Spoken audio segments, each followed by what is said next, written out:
day forth, I will haunt your very breath. I will be your shadow in the darkness. Hailing from wrestling royalty, Luna Vachon emerged as one of the Squared Circle's most unhinged and most unforgettable characters. When you saw Luna, you were seeing a monster come to life. Crazy, wild, satanic. You all can keep your stinking rotten mouths shut. Despite being consistently marginalized by a male-dominated industry, Luna was driven to push boundaries and redefine women's wrestling. My mom was the bad girl. If you saw her in an alley, you would want to run away. Dare to have the balls to do the gimmicks that I do and rip my vocal cords. I'm here to say what I have to say. Her volatile persona sprang from a traumatic upbringing and a string of personal tragedies. I don't think it was a very easy childhood, having her father, having a wrestling company, wrestlers thing in the house. She was a pretty young girl. They took advantage of her. While working alongside some of wrestling's top stars, her battles with addiction and mental health became all-consuming. She's schizophrenic. That's some serious shit. She would go from like, oh, thank you so much, oh, that's so sweet, to, What are you doing? What are you talking about? Of course, she was self-medicating, sniffing yayo all day, every day. See her stay up for a month straight. Making me sick. The next day, she'd be like, I don't know what happened. You don't remember punching this guy or this guy. This is destruction. A cameraman just got knocked down. Betrayed by the world she adored, one final act of defiance would ignite her self-destruction. She stood up the vents in front of everybody. you know, she didn't want to just be boobs. She wanted to be a wrestler. That was it. That was enough. She had it. You're in pain, you're hurt, and so you turn to other things, and, you know, up in flames you go.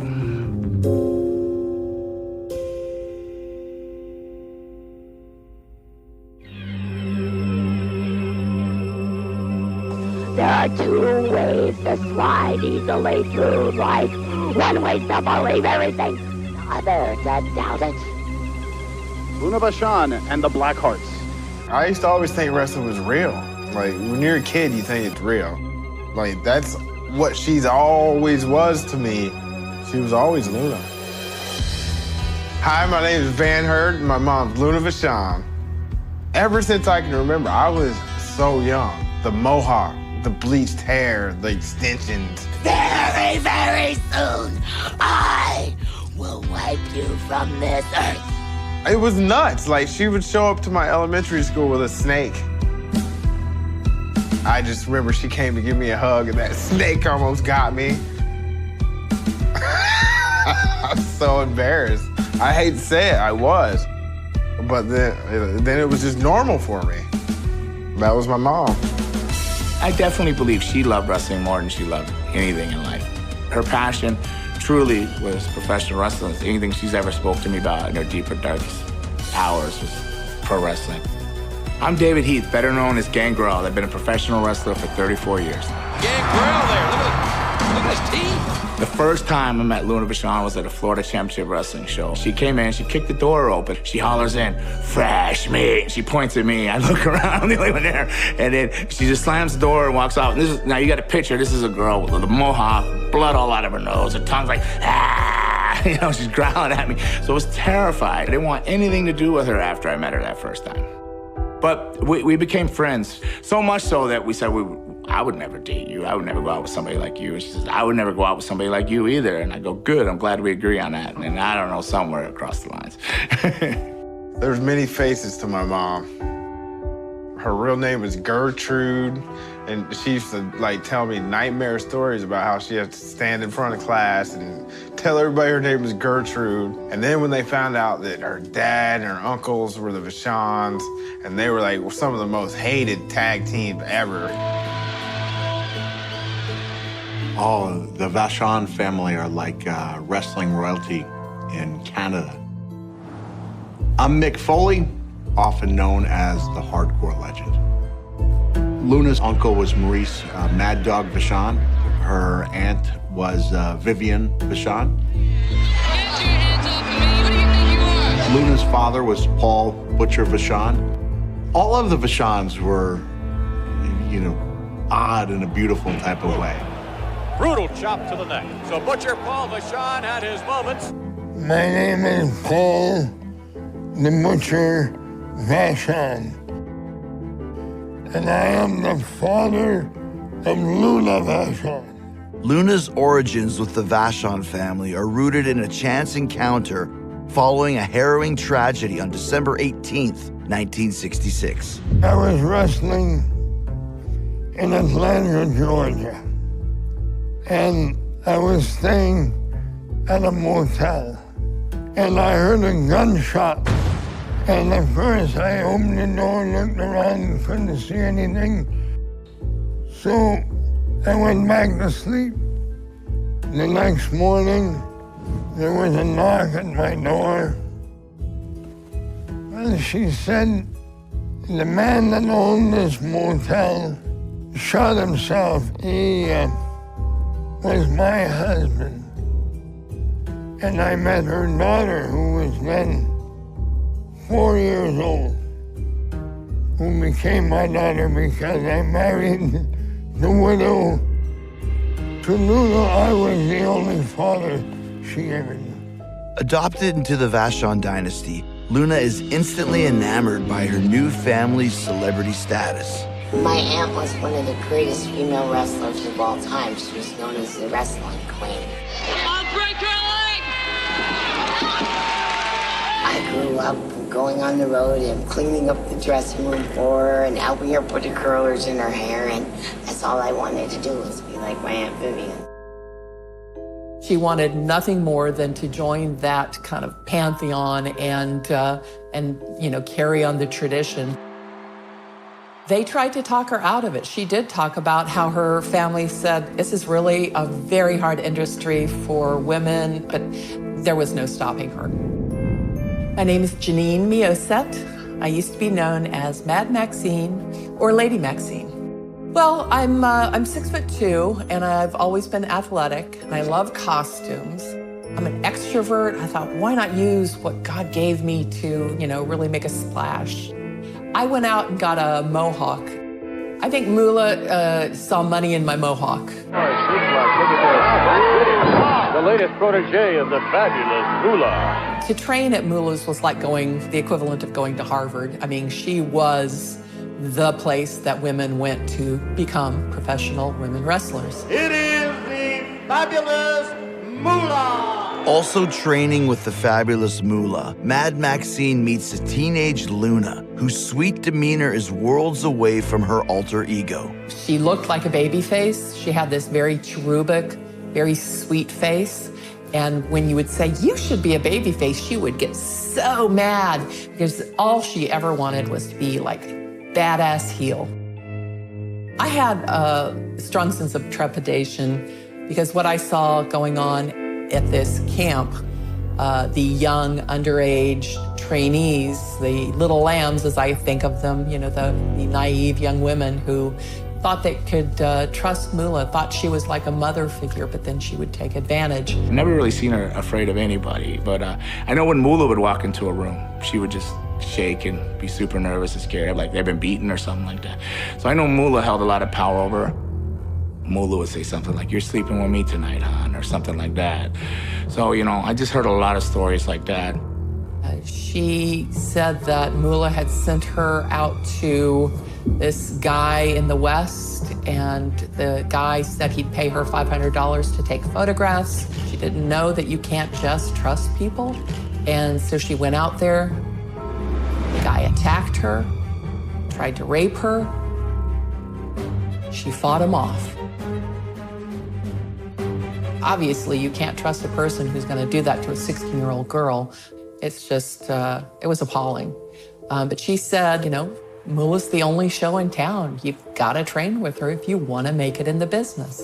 Every girl that trained with her has a Moolah story of some sort.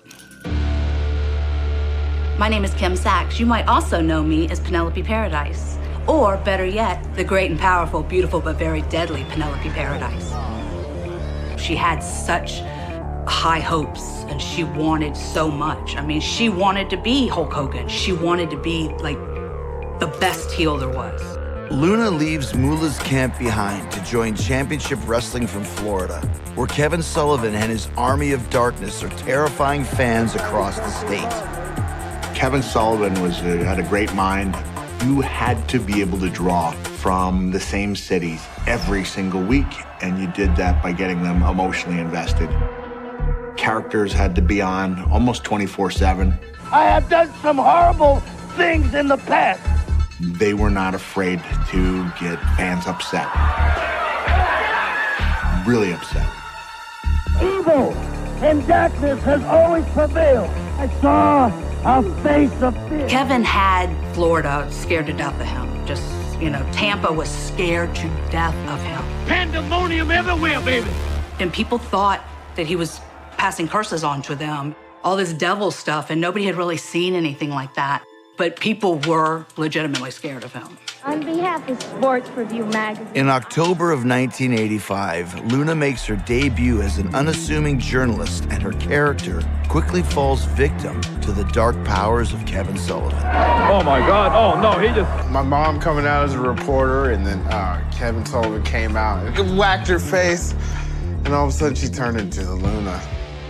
She was considered crazy and lunatic, basically the same thing, so lunatic Luna. And now Luna offered up everything to me. She stripped herself of vanity.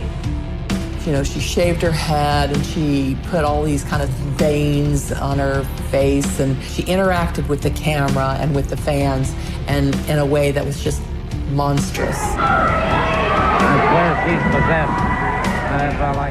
It wasn't as though she went behind the curtains after her match and then all of a sudden she's just, Luna. She carried on the pretense that this was who she actually was. Well, that's it for Coach's Corner. With her new career now taking off, Luna indulges in the extreme excesses of the era. It snowed every day in Miami in the 80s, is basically what everyone said back then. If my memory serves me correctly, it was like Quaaludes and Coke and acid. She pushed every boundary she could come across. How can you take 100 pills a day? How do you even get 100 pills a day? She wanted everything to look like, everything was beautiful and all roses. You knew it wasn't, but that's what she tried to portray to the best of her ability. I don't think it was a very easy childhood with her having the rest of this thing in the house. I mean, she's claimed to have been, raped and stuff like that. I believe there was some inappropriate family relations, maybe. I didn't know Vivian at all. I never met her. She didn't talk about her very much. Well, she just said that she was abused by her aunt. And she just kind of basically left it at that. She didn't want people to know that. Like a little girl could idolize, you want to do something and you want to be like somebody, they idolize something and people will use that against you. And I think that very much happened to her. I wasn't there, so I haven't seen it, but with my heart, I believe some of it. And I think probably set the path of the course for some of the self-destruction later on in life, what she called love, that wasn't really love, I don't think, knowing the family that she's from, that anybody would do that. I don't believe it.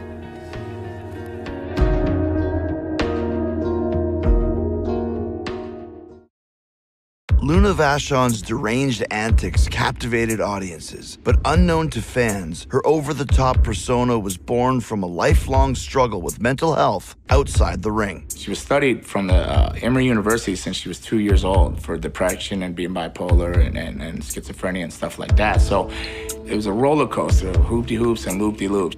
Luna has this persona of being just tough badass, but really she was like the shyest person in the room. A lot of people call her Angel, or I call her Angel. I think that's what her dad would call her, because she hated Gertrude or Trudy, Give it 10 minutes, it's like the Florida weather. It should change, it'd be some other personality. There was like Angel, Trudy, Angel, and then there was Luna. She was chemically imbalanced. She was definitely bipolar.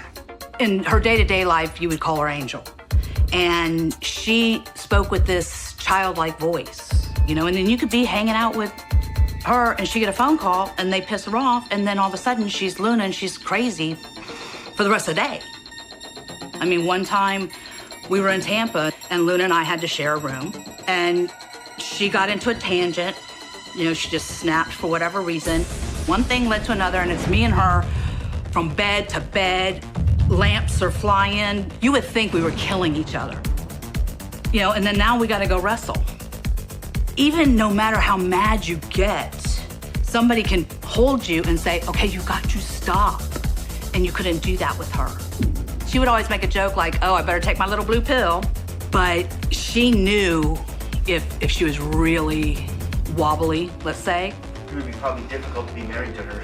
Yeah, but like picking Dickie wasn't the best situation. Dirty Dick Slater. I hear they call you Filthy Richard in parts unknown, but that's another story. That was my first stepdad. I heard he used to beat my mom up. I never saw anything. I never even really see them fight. I never saw them fight, ever. I never saw him lay a hand on her. I saw her with bruises after the fact, and I'm quite sure she did not give them to herself. And when they split up, you know, I was like, okay, good. You know, that's something that's out of her life. So I met her at Florida Championship Wrestling, terrified this woman, swore her up, bloody nose, scared to death, fresh me. So next thing you know, I'm tagging with a fella named Tom Nash. We're doing the Blackheart thing. And it turns out that Tom knew her from school. So then down the road, a month or two or down the road or something, he goes, hey, Luna called in and she wants to go down to training with us. And I'm like, no, I don't want anything to do with her. So, but still, I don't know why, whatever, the forces of the universe, the nature, whatever. We get in there, she's in the back seat, he's sitting over here, I'm driving. And then she crawls over and she starts hitting me. Like, why don't you like me? Why don't you like me? And she's like, she rips my shirt off. And so I get to the house, the fella's name's Rusty Brooks. He had a ring in his backyard.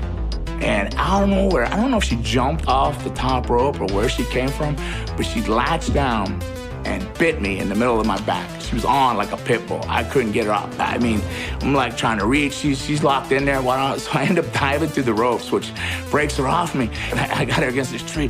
Oh, and he's like, no, hey, that's Dick Slater's girl. I go, she's crazy. She's bit me. He goes, that's Luna. You don't chill out. So, and before that scar healed on my back, that's why I always call her the original vampire, because before the scar healed on her back, we were best friends. With Luna as their manager, Tom Nash and David Heath become fixtures on the independent wrestling circuit as the Blackhearts. Listen, you worry nothing about the snake. You should worry about the tag team titles because they are going to be around the waist of the Blackhearts. Tom had a big crush on her. And the next thing you know, like, they were married. Daughter, he adored her. And he did love her. Tom Nash and my mom were married, and Tom used to go to work, and then Dave used to show up. So that's some shady shit right there. They got in a few fights, and then he accused me of being with her, and he started talking a lot of stuff. I know you guys are together, this and this and that, and then he swung on me, and then I snapped. I feel really bad. I puked in the bathroom the next day at the airport when I saw what I could do to somebody. The fallout from the fight breaks up the Blackhearts, and shortly after, Luna's brief marriage to Tom Nash also comes to an end.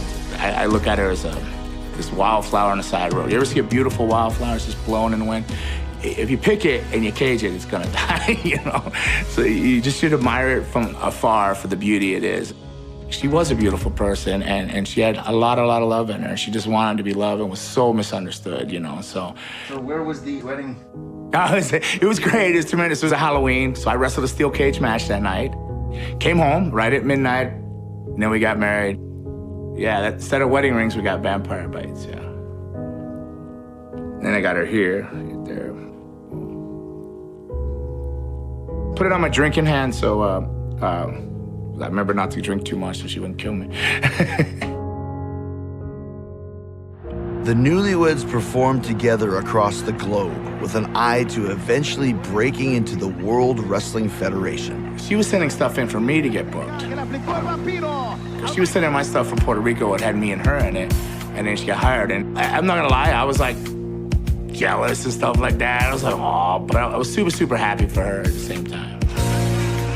On April 4th, 1993, Luna's dreams would come true as she debuts in the WWF on wrestling's grandest stage, WrestleMania. You're watching WrestleMania, and all of a sudden your mom's coming out with Shawn Michaels, and they're at Caesar's Palace, they're outside, and then her and Sherry Martel get into it. She clothesline Sherry. She nailed her. I was like, oh my goodness. She did it. She did it. That was her dream, and there she is. She was the first female ever to be on a video game. The game was called WWF Brawl. We got that whole console just for that game. And I, Luna Vachon, I will be the goddess of the squared circle. All you're doing is trying to make it as a wrestler. And then if you put in all the extracurriculars like the drugs, the depression and the bipolar, days just run into days. It keeps going fast. Next thing you know, it's gone.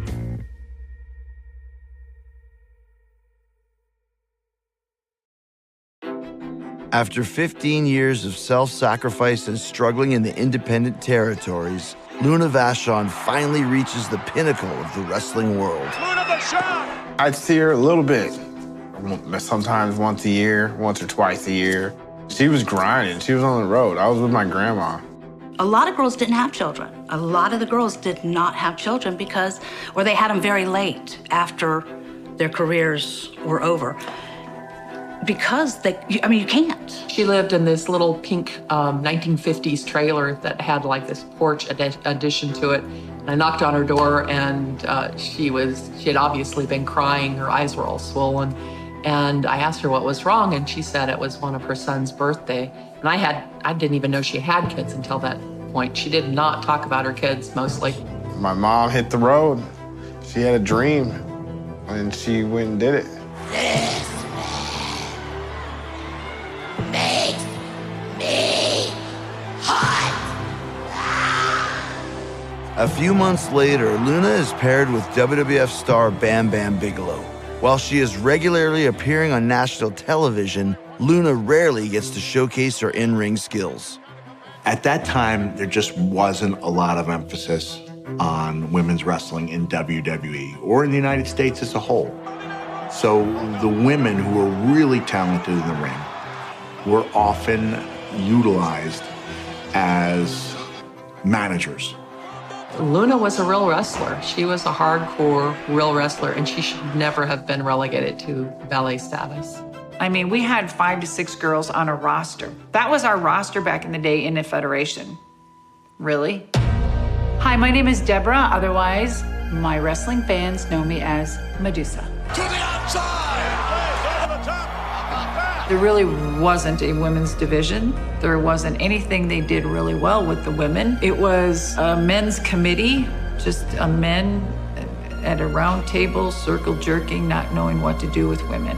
Why don't we have our names on the freaking paper or the marquee and it was and more.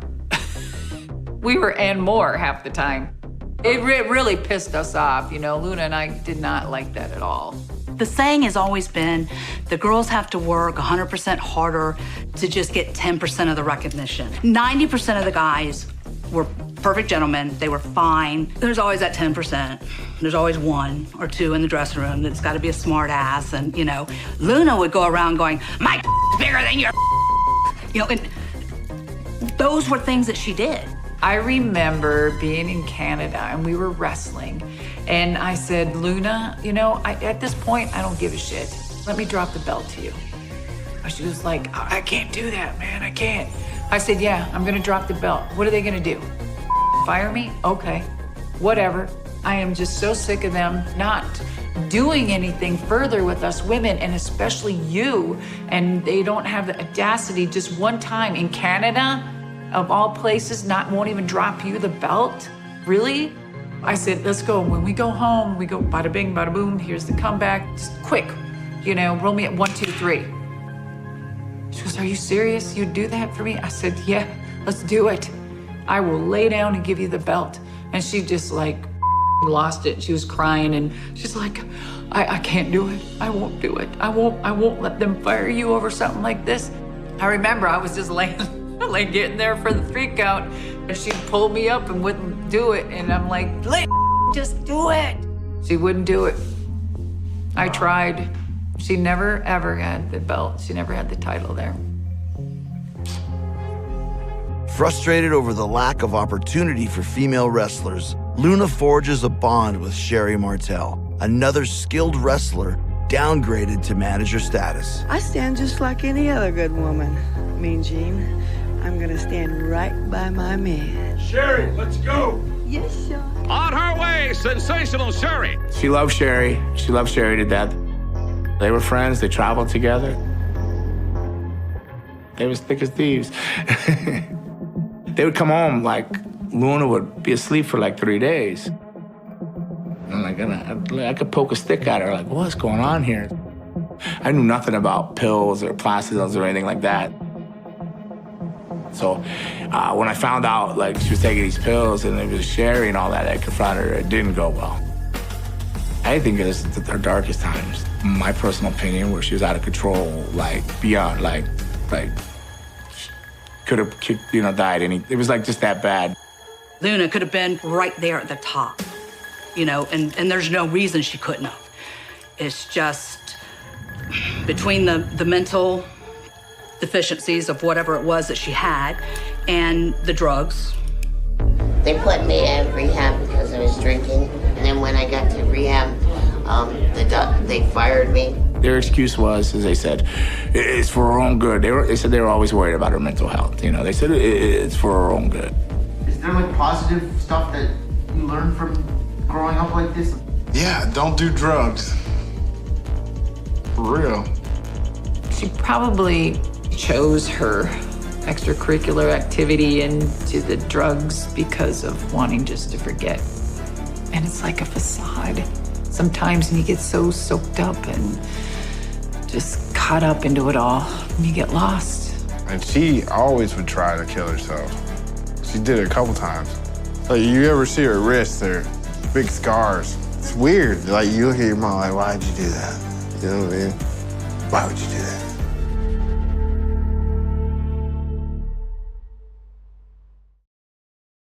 Despite her personal struggles, Luna Vachon is recommended to burgeoning indie promotion ECW by her longtime friend Nancy Sullivan, aka Woman. The ECW fans really embraced Luna. They had a way of seeing through the imposters and spotting the real deals, and they saw in her somebody that they could invest in emotionally, who could mix it up with the guys. And no one doubted that she could kick Stevie Richards' ass. And here comes Luna. She was the queen of extreme. That was no bullshit. She was in her element. And Richards face first into this deal again.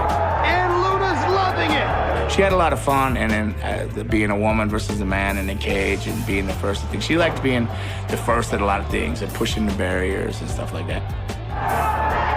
Comes down across Richard.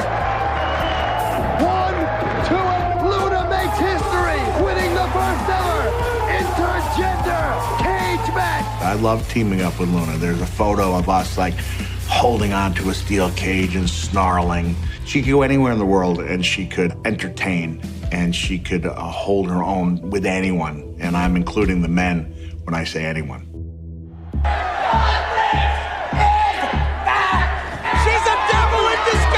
In the late 90s, the WWF's shift to increasingly provocative storylines would see Luna Vachon as a perfect addition to the roster, and she eventually rejoins the company. However, she's once again assigned a supporting role. Now, just to have women as valets and stuff like that and being stifled and not being able to work, it would piss me off. You'd want to wrestle when you're a wrestler, right? While Luna's pairing with Goldust eventually leads her back into the ring, she clashes with the WWF's new direction for women's wrestling. To make matters worse, Luna is set to lose a high-profile match to Sable, a model groomed for wrestling superstardom who has no experience in the ring. Luna! You little bitch!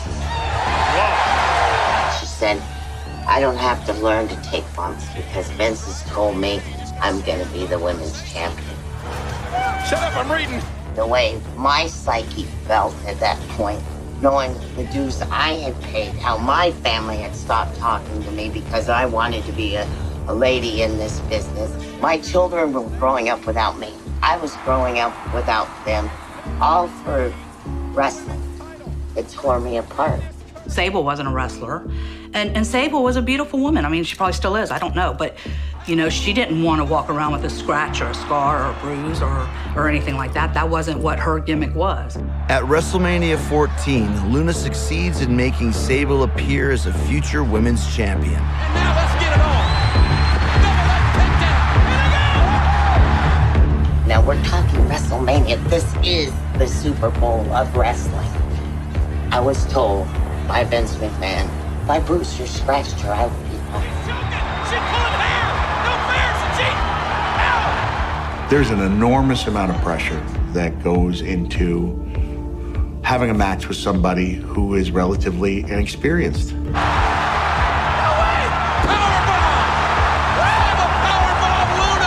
And so when you take a veteran like Luna, you are basically saying, we trust you to make this person look the very best they can. Sable with a TKO! She gets it through the match and everything. And Luna's like super stoked that she got it through, happy for the girl, you know, come back. She's happy for her. Luna comes back in and she sees Vince McMahon there and they're clapping. Now, she thinks that they're clapping at her and telling her, great job, gal, you did it, you get it. They were looking over with Sable behind them. I passed by and nobody said thank you, kiss my ass, or suck my dick. You know, I tried talking to her, Luna, what's wrong? And she just broke down in tears. Nobody appreciates what I did. It hurt her. You know, she wanted to be acknowledged for being something other than strange. She wanted to be acknowledged for what she could do in the ring. And on that night, you know, we call it the grandest stage of them all. They had this barn burner of a match, and it really hurt her that she was not noticed for it. Sonny came to Luna, and I think Sonny came to Luna in a nice return, like, oh, don't worry about it. And she's like, what? So she get away from me, and then Sonny wouldn't get away from her. So I remember she just came up, threw her through a box, put her into a production box, and just kept hitting her on top of the head, saying, I'm not punching her face, I'm not punching her face. Because she knew if she hit Sonny in the face, she'd be fired. Poor Sonny never knew what hit her. Yeah, it was kind of crazy. But it was just Luna being really hurt and lashing out. Nobody talked about mental health, but like at the same time, that was her gimmick too. So like, was it a show? I can tell you it wasn't. I think it was all the same. There was no line. It was blurred lines, you know? Luna, Angel, Trudy, Mom. No one spoke about that shit. You know what I mean? About people's mental illness or whatever. They saw and they were scared and they just didn't. That was it. Her just being not accepted in this business to a level where she thought she deserved it because of her skills and her as a worker and what she brought to this business. WWF's creative direction for women's wrestling is increasingly at odds with Luna's desire to showcase her in-ring prowess, making a final showdown with CEO Vince McMahon inevitable. When the Attitude Era started, it was just all sexuality. I couldn't believe even Luna was putting up with that shit, really, because she was so old school like me. She definitely felt pressured. She didn't feel pretty, you know? She stood up to Vince in front of everybody. I guess what you see is what you get. Okay. If you're asking my opinion, I don't know. They didn't fire her out and out for refusing to take that off and standing up to him. I think it waited like a week or two, and then they used that as the excuse to fire her. After a number of backstage incidents and escalating erratic behavior, Luna is released from the WWF for the final time. Dare to be different. Dare to have the balls to do the gimmick that I do and rip my vocal cords till I don't sound like a female. Just would do it. Take a bullet for Vince McMahon. Take a train hitting me for Vince McMahon. And it had nothing to do with money. It didn't. It just has to do with me really caring about this business and caring about women in this business and seeing that, wanting it to be different. When she got fired, we came home, she goes, I'm in the bedroom, vampire. I actually just shook my head and kind of laughed when I seen this.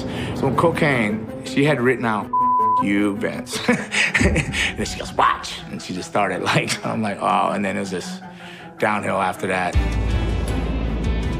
I mean, an easy night, an easygoing night could be, I don't know, a couple 8 balls, 10 hits of ecstasy, something like that. I didn't understand her need to, like, gotta have more, I gotta get more, let's go get more. I'd be like, no, you know? That's ultimately what drove us apart. He was smart enough to get out. That's how bad it was, yes. I remember him telling me that. He said he didn't have a choice. He had to. Otherwise, they'd both be dead. When we talked, she would talk about getting back together sometimes. I said, we can't. So then I think what I did is I ran away as far as I could to California. Unfortunately, I got married and it wasn't the right thing to do. Like, just went and did everything I could not to come back. She was in a lull, and she was, like, trying to be normal. She wasn't wrestling, she was a waitress. And there was a time Luna showed up at my house. She, like, is beating on the door. I open the door, she runs past me, and she's got a gun in her hand. I don't know where she got the gun. I don't know what, you know, is somebody chasing you? What, you know? And she's just talking crazy. I had to get the gun away from her.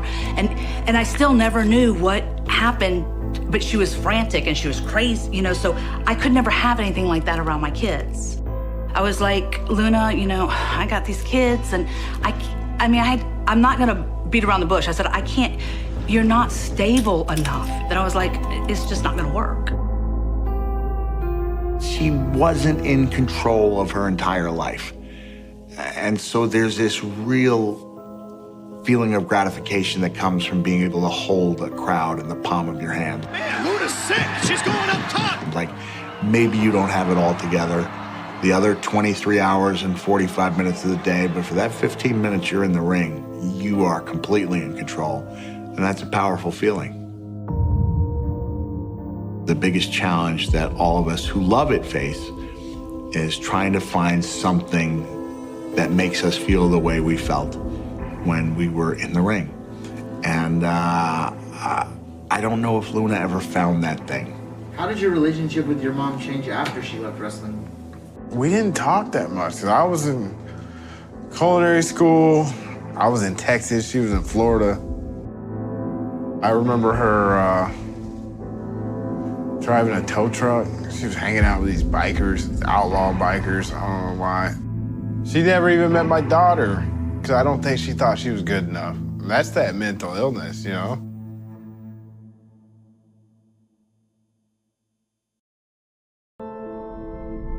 I talked to Luna for a final time just a few weeks before she left us. I was so surprised because she told me she was in a good place. It came as a shock. How did you find out she passed away?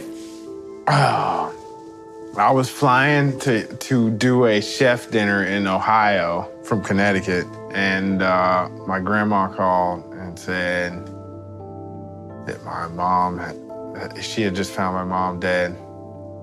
That had been a rough time for her.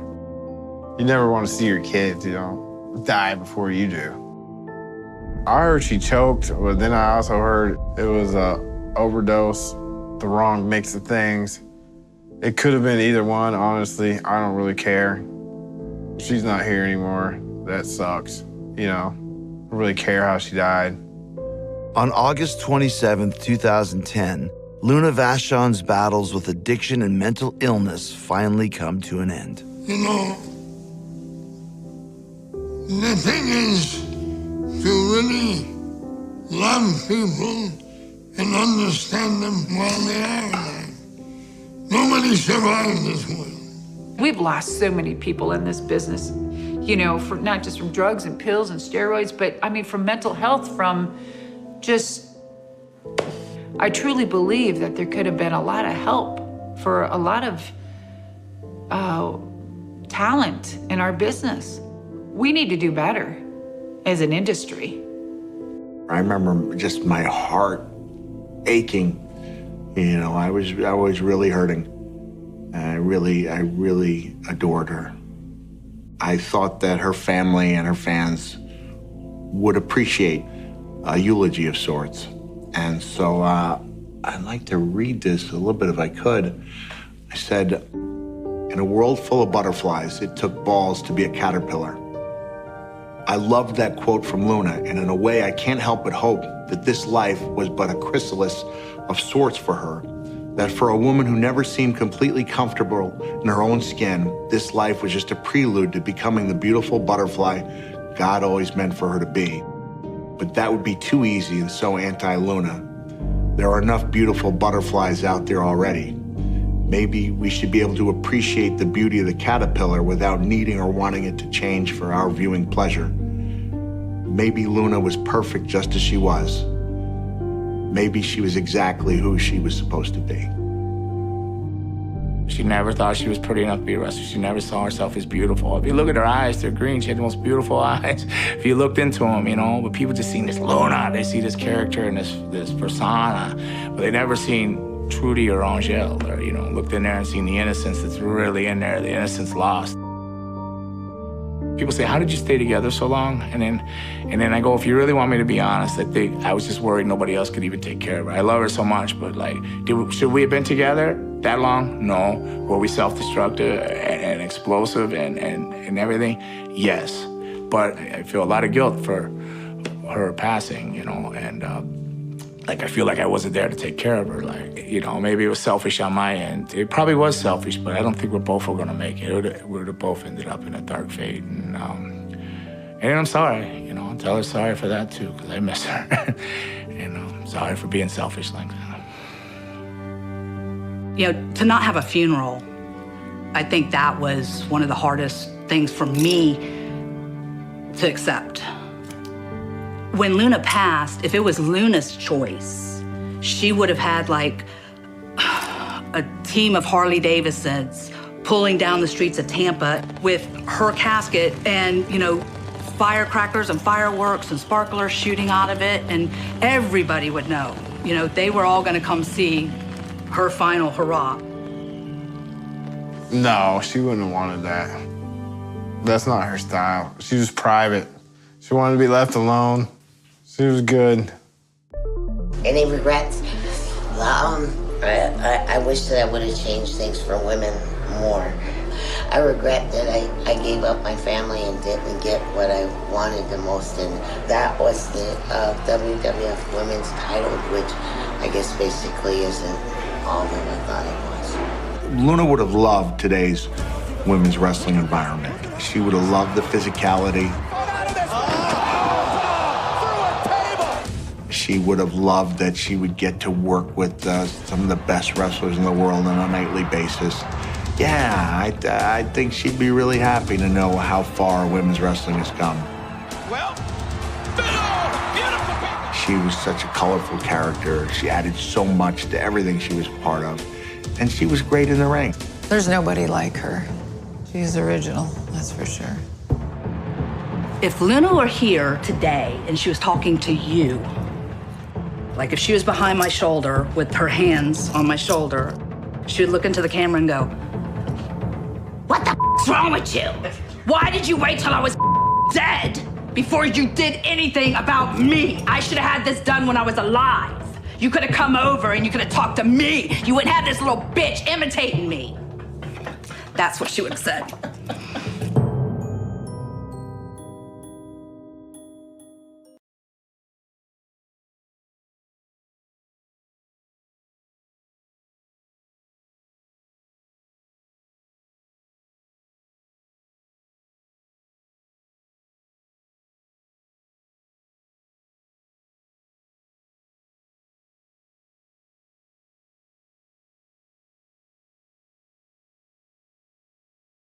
This was the exact moment Foley could have very easily lost his life. His own family, watching in horror, genuinely believed he was dead. Even Foley's wife was furious, mistakenly believing he had lied to her about a second secret stunt. This was the first time in his extensive, brutal career that Mick Foley had been legitimately knocked out cold. The ring instantly flooded with personnel. Dr. Francois Petit, Terry Funk, and officials swarmed the cage.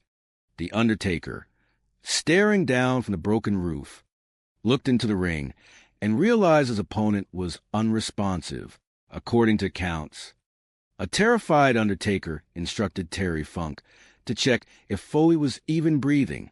Funk checked and mercifully reported back that there was still breath in his lungs. Foley had seen stars many times in his career, but this time was entirely different. He completely lost 42 seconds of his life to a severe concussion. In a desperate bid to buy the medical team time to revive Foley, Terry Funk improvised. He challenged The Undertaker, urging the Giant to attack him, deliberately drawing the spotlight and the camera lenses away from the lifeless body of his friend. By all standard athletic protocols, the match should have been immediately terminated. But the culture of the late 1990s dictated a different philosophy. They did not stop matches. They bought time. When Foley finally regained consciousness, the first thing he recognized was the shoes of Terry Funk. Slowly, the horrific reality of his situation dawned on him. He was still in the match. Relying on muscle memory and sheer, unbelievable willpower, Foley miraculously dragged himself to his feet. He was a complete, bloody mess. As the mental fog began to slightly lift, Foley's instinct as a television performer miraculously took over. He realized he had a massive, gaping wound entirely through his lower lip. In a moment of grotesque brilliance, he pushed his own tongue through the hole in his face, creating an iconic, horrifying image to the cameras. And then he smiled. As the camera zoomed in, viewers noticed something deeply unsettling. A tooth was lodged firmly inside his nostril. The impact of the steel chair had knocked one of his teeth completely out of his jaw. Because he was gasping for air so violently, he had literally inhaled his own shattered tooth, forcing it up through his nasal passage. The match continued, fueled by real pain, real drama, and the genuine, terrified expressions of everyone involved. You could look deeply into Foley's severely concussed eyes and see that nobody was home. Yet, he pushed forward. In the final, agonizing minutes of the bout, Foley introduced thousands of metal thumbtacks into the ring. He purposely took offensive maneuvers directly onto the tacks, ensuring his body was completely covered in the sharp metal objects. When adrenaline completely takes over, the human brain stops processing pain in a traditional sense. The performer becomes entirely consumed by the spectacle, pushing past biological limits they never knew they possessed. Finally, after 17 excruciating minutes, The Undertaker delivered the final blow, officially defeating Mankind. The Pittsburgh crowd of 16,000 had just witnessed a modern gladiatorial sacrifice. When the medical staff brought the stretcher back to the ring, Foley, covered in blood and metal tacks, famously waved it off and walked out under his own power. The arena erupted in absolute insanity. The sheer reality of his sacrifice bonded the audience to him forever. They realized that he was willing to completely destroy himself simply to entertain them. When Foley finally pushed through the backstage curtain, the locker room rushed him. Vince McMahon, the man who initially refused to hire him, was one of the first to approach. McMahon looked Foley in the eye, expressed deep gratitude for what he had done for the company, and strictly made Foley promise that he would never attempt anything like that ever again, all while the medical staff frantically plucked bloody thumbtacks out of Foley's skin. Foley was so severely concussed that he audibly asked The Undertaker if they had remembered to execute the stunt with the thumbtacks, completely unaware that they were currently embedded in his flesh. The immediate physical toll was staggering. Foley required 15 stitches to close a gaping hole under his lip. He lost 2 teeth. He suffered a severely dislocated jaw. He endured a bruised kidney that plagued him for 6 weeks. He dislocated his shoulder, and he suffered a massive concussion that went largely untreated. Yet, professionally, the match sparked a miraculous career renaissance. Within 6 short months, the man McMahon once deemed unmarketable was crowned the heavyweight champion of the world. But success in this industry operates on a dangerous, addictive cycle. The bar had been raised to an impossible height. Foley felt immense, crushing pressure to constantly live up to his moniker as a hardcore legend. He felt he owed it to his opponents and to the ticket-buying public to continually deliver something they had never witnessed before. Management repeatedly warned him. They told him that if he continued to tempt fate, the bill would eventually come due. Foley understood their concern, but he stubbornly refused to agree. Just 7 months after Hell in a Cell, Foley pushes physical limits once again. In a brutal, vicious, I quit match against The Rock, the script called for Foley to take several unprotected chair shots to the head while his hands were heavily handcuffed behind his back. The narrative required no stoppage for excessive blood loss. Foley's wife Colette pleaded with him, telling him it was a horrible idea. But Foley was riding the massive tidal wave of his own success. He had successfully convinced his family that he would always be all right, masking the true danger of his profession. That night became one of the darkest chapters for the Foley family. Colette watched from the front row with their 2 young children. The violence quickly escalated out of control. Foley had privately instructed The Rock to hit him as hard as possible to ensure the violence looked authentic. But instead of the planned 5 chair shots, Foley ended up taking 11 vicious, unprotected strikes directly to his skull. His young children, sitting just feet away, were completely traumatized. They were not old enough to differentiate between the scripted narrative and the horrific reality playing out before them. The devastating truth was that, amidst a fictional storyline, a very real tragedy was occurring. Their father was willingly sustaining severe brain damage for a television rating. Reflecting on that night, Foley's daughter Noelle admits she has blocked out nearly all memories of her father's wrestling career due to the immense trauma it caused. Medical professionals observing the industry note that taking 11 concussive strikes to the head could easily prove fatal to a normal human being. The footage of that match remains incredibly difficult, if not sickening, to watch today. Foley's overwhelming desire to overdeliver continually forces us back to that central, haunting question. Was it worth it? Foley fully understood that his chosen style guaranteed a lifetime of physical discomfort. He purposefully chose a more painful path time and time again because he believed it yielded a superior visual performance. Multiple doctors warned him. They explicitly told him that if he did not cease his reckless behavior, he would end up permanently crippled. But the addiction to the roar of the crowd is a powerful narcotic. Foley continually convinced himself he had one more great performance left in the tank, constantly attempting to delay the inevitable breakdown of his body. There were stretches of time where he wrestled when he absolutely should not have been medically cleared. He suffered concussion upon concussion, compounding the trauma to his brain. He vividly recalls driving his car and suddenly being completely unable to remember how to navigate back to his own home. Following a highly concerning evaluation by the company's neurologist, Foley sought an independent medical opinion. The independent specialist delivered a chilling, definitive verdict. He told Foley that while he could theoretically shop around for a doctor willing to clear him, the absolute medical truth was that he should never step foot inside a wrestling ring again. When an athlete pushes the boundaries of human endurance the way Foley did, a hefty toll is exacted.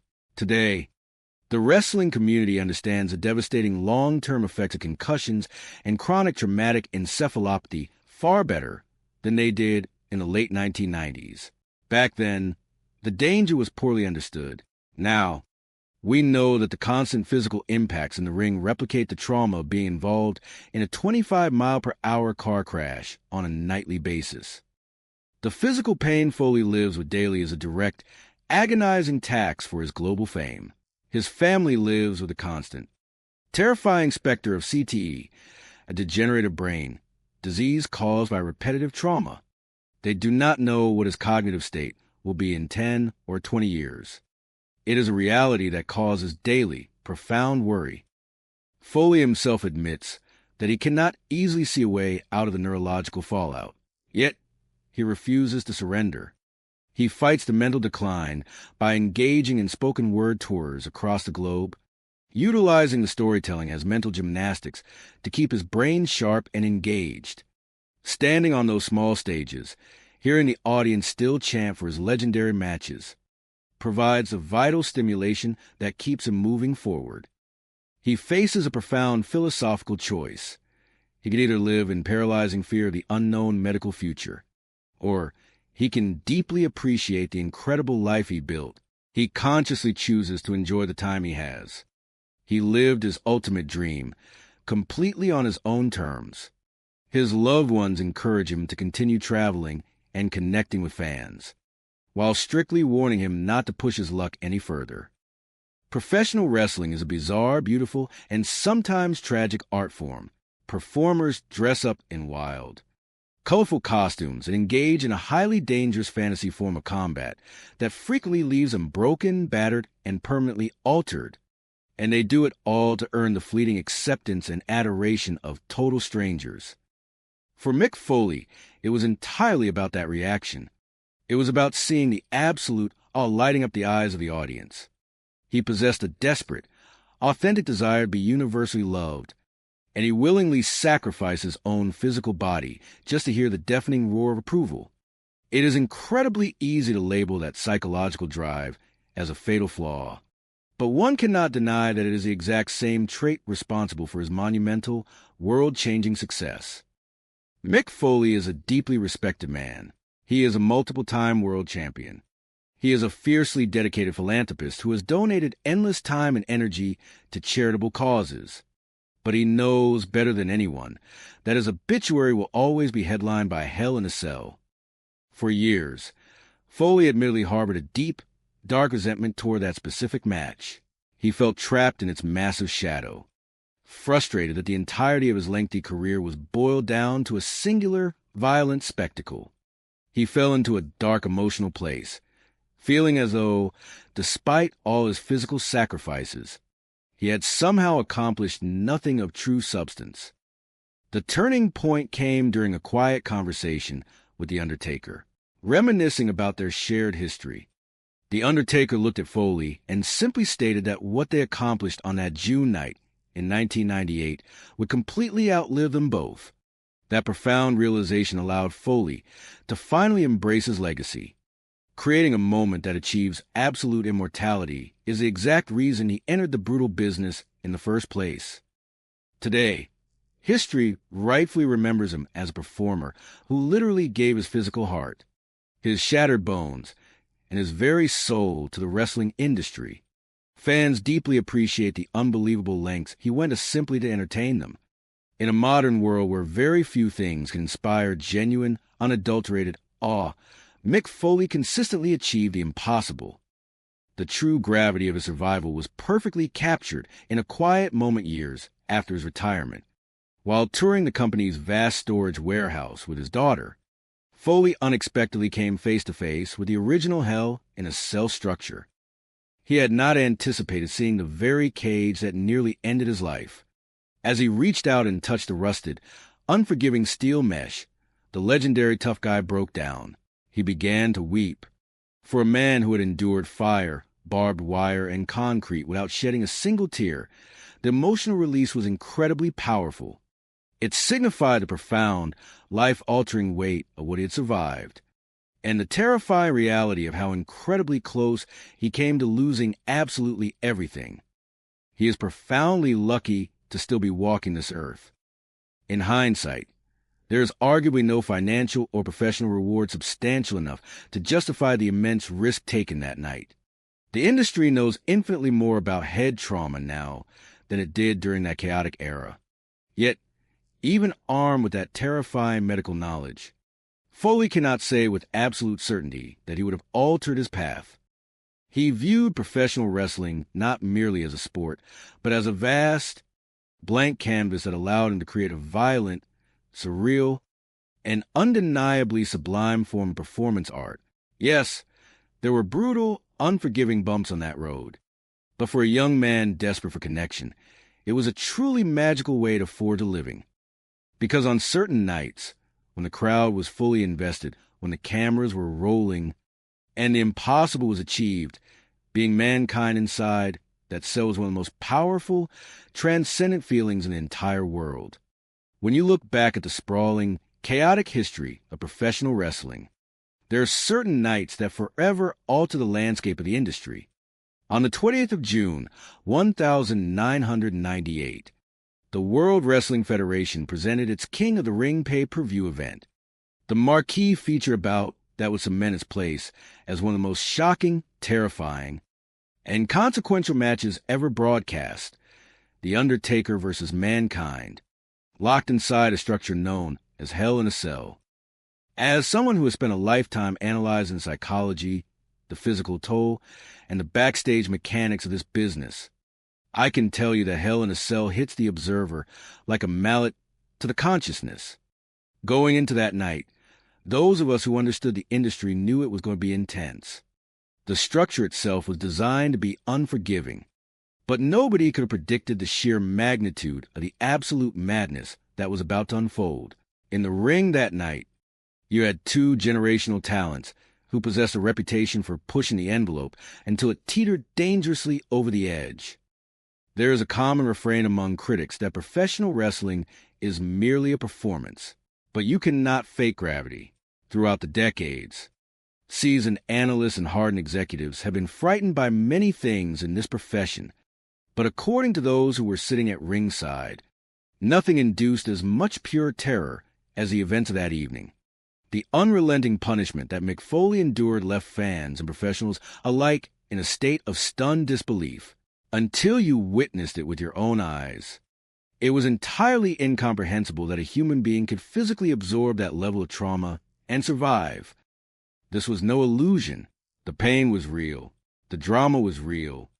Behind the curtain and at the announcer desk, industry veterans were screaming, cursing, and questioning the sanity of the man putting his life on the line. Why, they asked, would anyone subject themselves to this? The legacy of that infamous match persists today as a complex paradox. It was an epic success that catapulted a career, yet it remains a grim cautionary tale. Looking back, it is clear that multiple bullets were dodged that night. The fact that officials allowed a competitor to lose consciousness and then continued performance is a chilling reflection of the era's medical protocols. The collateral damage that ensued from that night raises a fundamental question that shadows the entire industry. When is enough? As the old adage goes, performers pay for the rest of their lives for the decisions they make during their 15 minutes in the spotlight. It was a dangerously crazy masterpiece. But according to the accounts of his closest confidants and family, it forces us all to ask if the sacrifice was truly worth it. To understand why this match happened, we must first analyze the psychology of the man behind a mankind mask. Everyone who enters the brutal world of professional wrestling is typically searching for something missing in their own lives. For Mick Foley, it was an overwhelming need for acceptance. According to his own reflections, he experienced a youth filled with bullying and teasing, which birthed an insatiable desire to be liked, to stand out, and ultimately to hold the World Wrestling Federation Championship. There is a legendary story from Foley's time as a college sophomore that perfectly encapsulates his mindset.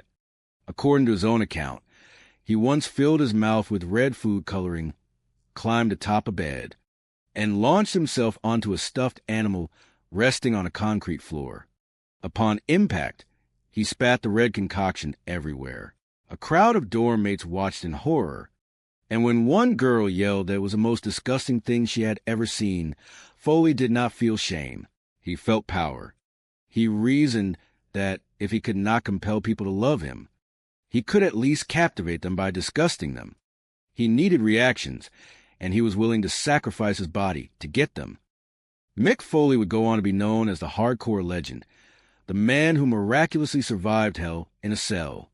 Today, many fans cite that specific match as their gateway into professional wrestling. However, experts are quick to point out that it creates a false expectation. A standard Mick Foley performance was already undeniably brutal, often featuring thumbtacks, fire, barbed wire, and unprotected falls onto concrete during his early tours in Japan. He survived arenas rigged with composition for explosives and was driven through flaming tables. He conditioned his body to absorb unimaginable punishment. His daughter, Noelle, and his wife, Colette, have spoken candidly about his unique drive. Colette, who has known Mick for over 35 years, fell in love with a gentle, kind man who loved corny jokes. Their wedding song was a romantic ballad, a stark contrast to the violence of his profession. Yet, Colette understood his profound commitment to his craft. When the adrenaline pumped, Mick was obsessed with ensuring the audience went home talking about his performance, regardless of the personal risk. Realism was his primary tool. He often felt he had failed to deliver a good performance unless he struggled to walk back to his hotel room. He did not necessarily enjoy the agony, but he relished his ability to endure it and present it to the crowd in a way that captivated them. This relentless pursuit of authenticity birthed the persona of Cactus Jack, a character that embodied pure, unadulterated chaos. As former executives and agents have noted, Foley possessed an erratic charisma. He utilized brilliant ring psychology, recognizing that audiences were drawn to performers who seemed genuinely out of control, who appeared to defy the traditional script. By taking fans on an unpredictable, visceral ride, he garnered the exact reactions he craved. Before his arrival in the major American promotions, Foley honed this chaotic craft overseas. His early living conditions were humble: a mattress on the floor and a broken television equipped with a video cassette recorder. He would spend up to 12 hours a day studying tapes of Japanese professional wrestling, admiring the realism and the intense storytelling where competitors fought not just each other, but their hazardous surroundings. Japan seemed like his ultimate destination. Promoters there needed a foreign antagonist to rival the legendary Terry Funk. Funk, a master making audiences suspend their disbelief, became a mentor to Foley. Together, they orchestrated incredibly violent, explosive death matches. For Foley, crawling on his hands and knees through debris was a badge of honor, proof that he was carving out a unique legacy. Because of this extreme style, Foley never envisioned himself in the World Wrestling Federation. During that era, the company presented a highly sanitized, general audience-rated product. His gritty, blood-soaked style simply did not align with their corporate image. Former colleagues and travel partners recall that the company's chairman, Vince McMahon, flatly rejected the idea of hiring Foley. McMahon did not view him as marketable or aesthetically appealing. It was Jim Ross, acting as vice president of talent relations, who relentlessly advocated for Foley. Ross recognized an undeniable raw talent and eventually convinced McMahon to take a chance. McMahon reportedly agreed, but with a strict caveat: Foley's face had to be covered. He viewed Foley as a nobody, leading to the creation of the masked, tortured character known as Mankind. This bizarre, dark persona would have failed in the hands of almost anyone else. But Foley's unparalleled ability to connect with an audience breathed life into Mankind. As veteran officials observed, if a performer cannot connect, the gimmick is meaningless. Foley was willing to commit to absolutely anything to make the character work. Jim Ross's ultimate goal was to mold Foley into a formidable opponent for The Undertaker, the promotion's biggest attraction. At the time, management constantly fed towering, lumbering giants to The Undertaker, resulting in uninspired bouts. What the narrative truly needed was a lunatic. The pairing was a massive success. Mankind and The Undertaker built a legendary foundation across 7 pay-per-view main events and 10 television broadcasts, traveling the globe together. However, as time progressed, the Mankind character began to plateau. Foley knew he needed a monumental moment to revitalize his career and enhance their shared legacy. The opportunity arrived at the 1998 King of the Ring event. Producers decided to reignite the rivalry by placing them inside a recently introduced structure, Hell in a Cell. Traditionally, steel cage matches require a competitor to escape over the top or through a door. The innovation of Hell in a Cell was the addition of a roof, ensuring there was no escape. The Undertaker had competed in the inaugural Hell in a cell match against Shawn Michaels roughly 9 months prior. That bout was a masterpiece of storytelling and athleticism, setting a nearly impossible standard. Foley, aware of his own physical limitations, knew he could not replicate the acrobatic brilliance of Shawn Michaels. Seeking advice, he approached his mentor, Terry Funk. During their brainstorming session, Funk jokingly suggested that Foley should start the match on top of the roof and get thrown off. It was meant as a passing piece of dark humor, but Foley's mind immediately seized the concept. He realized he could actually do it. Foley casually pitched the idea to Vince McMahon and The Undertaker, cleverly framing it as a manageable stunt. The Undertaker was highly reluctant to hurl his opponent off a steel roof, but Foley was resolute. Eventually, they convinced the chairman. Foley approached this terrifying stunt not as a way to launch the second act of his career, but simply to keep his head above water. He genuinely believed his career was nearing its twilight. He trusted his vision. If he could conceptualize the fall, he believed he could execute it safely. When the night arrived at the Pittsburgh Civic Arena, 16,000 rabid fans had no idea what was about to transpire. The pressure on Foley was immense. As a member of the ring crew and referee noted, Foley was stepping into the shadow of a legendary predecessor while carrying a physique that was far from nimble. In the backstage production area, executives watched the monitors with bated breath, entirely unaware of the full extent of Foley's plan. As Mankind made his entrance, he bypassed a locked door and began scaling the metallic mesh. The crowd, the commentators, and the executives were plunged into utter confusion. Starting a match on top of the cell defied all logic and precedent. Foley later admitted that despite assuring management he was comfortable on the roof, he was actually terrified of heights. As The Undertaker's menacing entrance music echoed through the arena, Foley stood in the dark rafters, silently wondering how he would ever climb back down without ruining his professional reputation. When The Undertaker joined him on the roof, a new, unforeseen danger emerged. The top section of the cage was secured only by plastic zip ties. With nearly 600 pounds of human mass moving across it, the mesh began to buckle. Every step caused the roof to sink nearly a foot. The terrifying sound of zip ties snapping echoed through the arena. Foley's initial plan was to execute a suplex maneuver on the roof, but The Undertaker wisely aborted the idea. Realizing the structural integrity of the cage was rapidly failing. Instead, the two men engaged in a brawl that inched dangerously close to the edge of the cell, directly above the announcer tables. From 20 feet in the air, the desk looked like a miniature dollhouse. Veteran commentators Jim Ross and Jerry Lawler watched with growing dread as the margin for error evaporated. Then, time seemed to stop. The Undertaker seized Mankind and hurled him off the edge. A 300-pound man plummeted through the air, crashing violently through the Spanish announcer desk. The sound of the impact was horrifying. To those watching backstage and at ringside, it felt like witnessing a catastrophic automobile collision. Many genuinely believed Foley had been killed on impact. In an industry built on controlled spectacle, no one had ever attempted a stunt of this magnitude. The arena erupted in shock, followed by a deeply unsettling silence.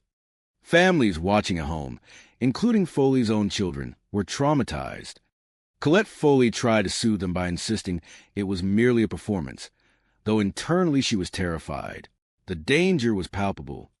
Had The Undertaker thrown him a fraction too far or too short, Foley would have struck the concrete floor or landed in the crowd.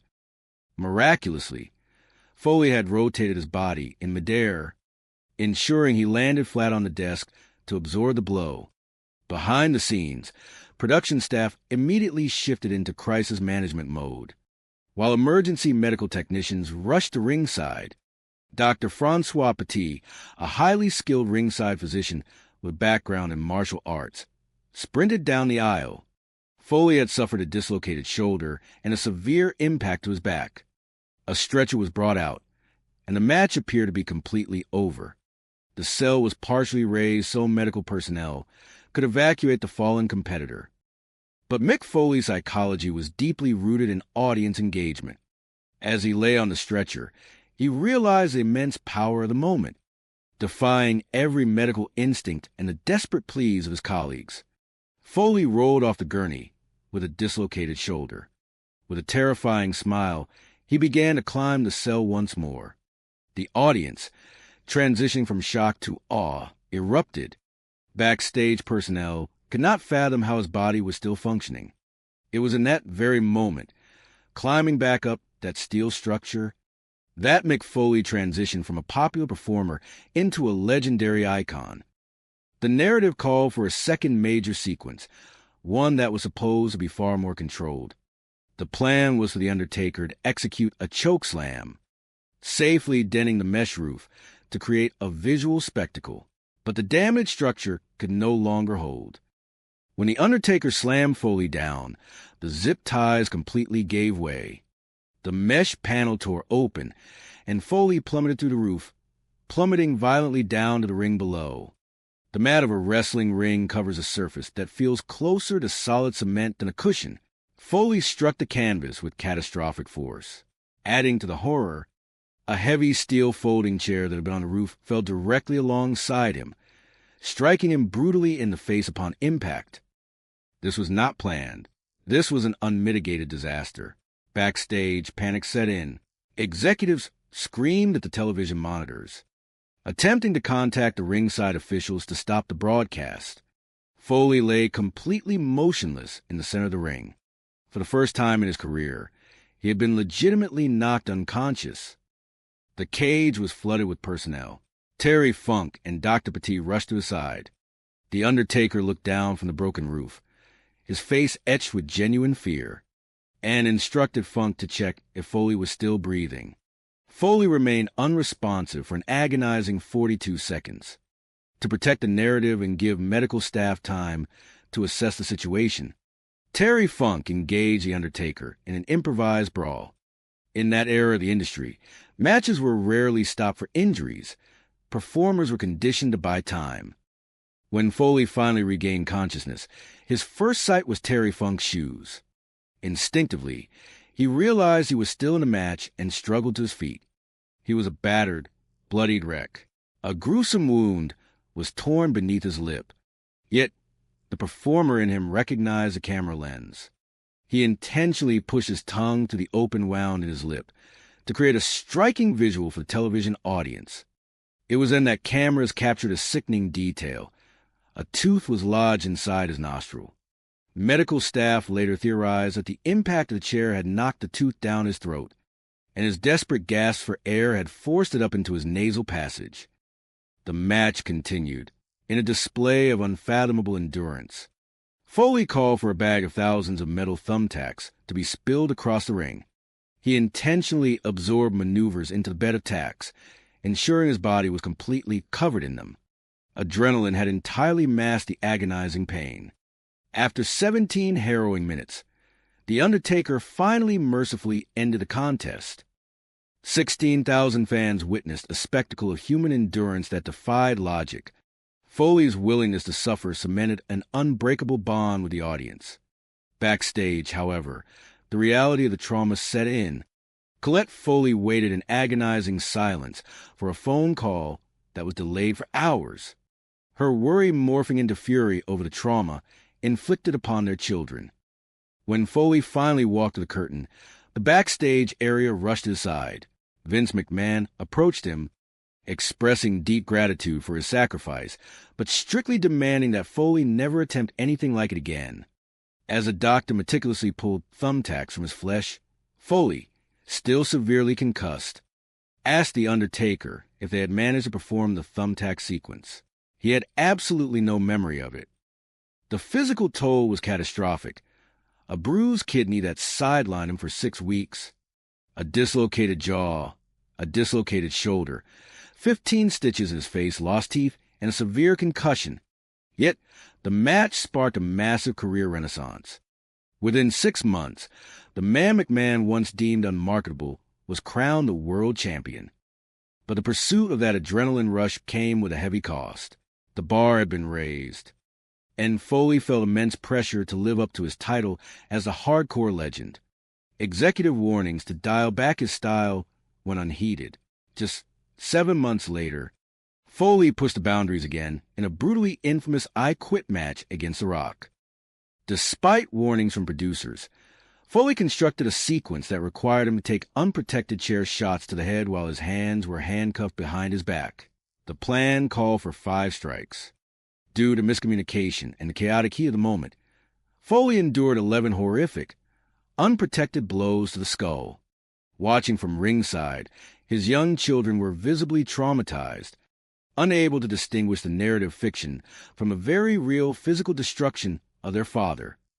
According to medical experts and Foley's own reflections, He suffered legitimate brain damage for the sake of television entertainment. His family deeply despised the match. Foley later admitted that he often chose a more painful execution of a maneuver simply because it looked more authentic. The roar of the crowd was an intoxicating drug, and he sacrificed his physical well-being to hear it. Eventually, the bill for that sacrifice came due.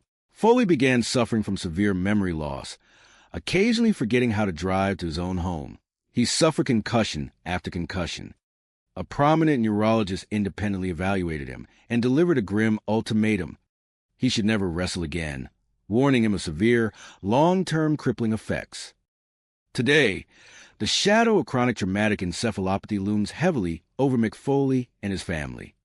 The long-term effects of repetitive brain trauma are terrifying and unpredictable.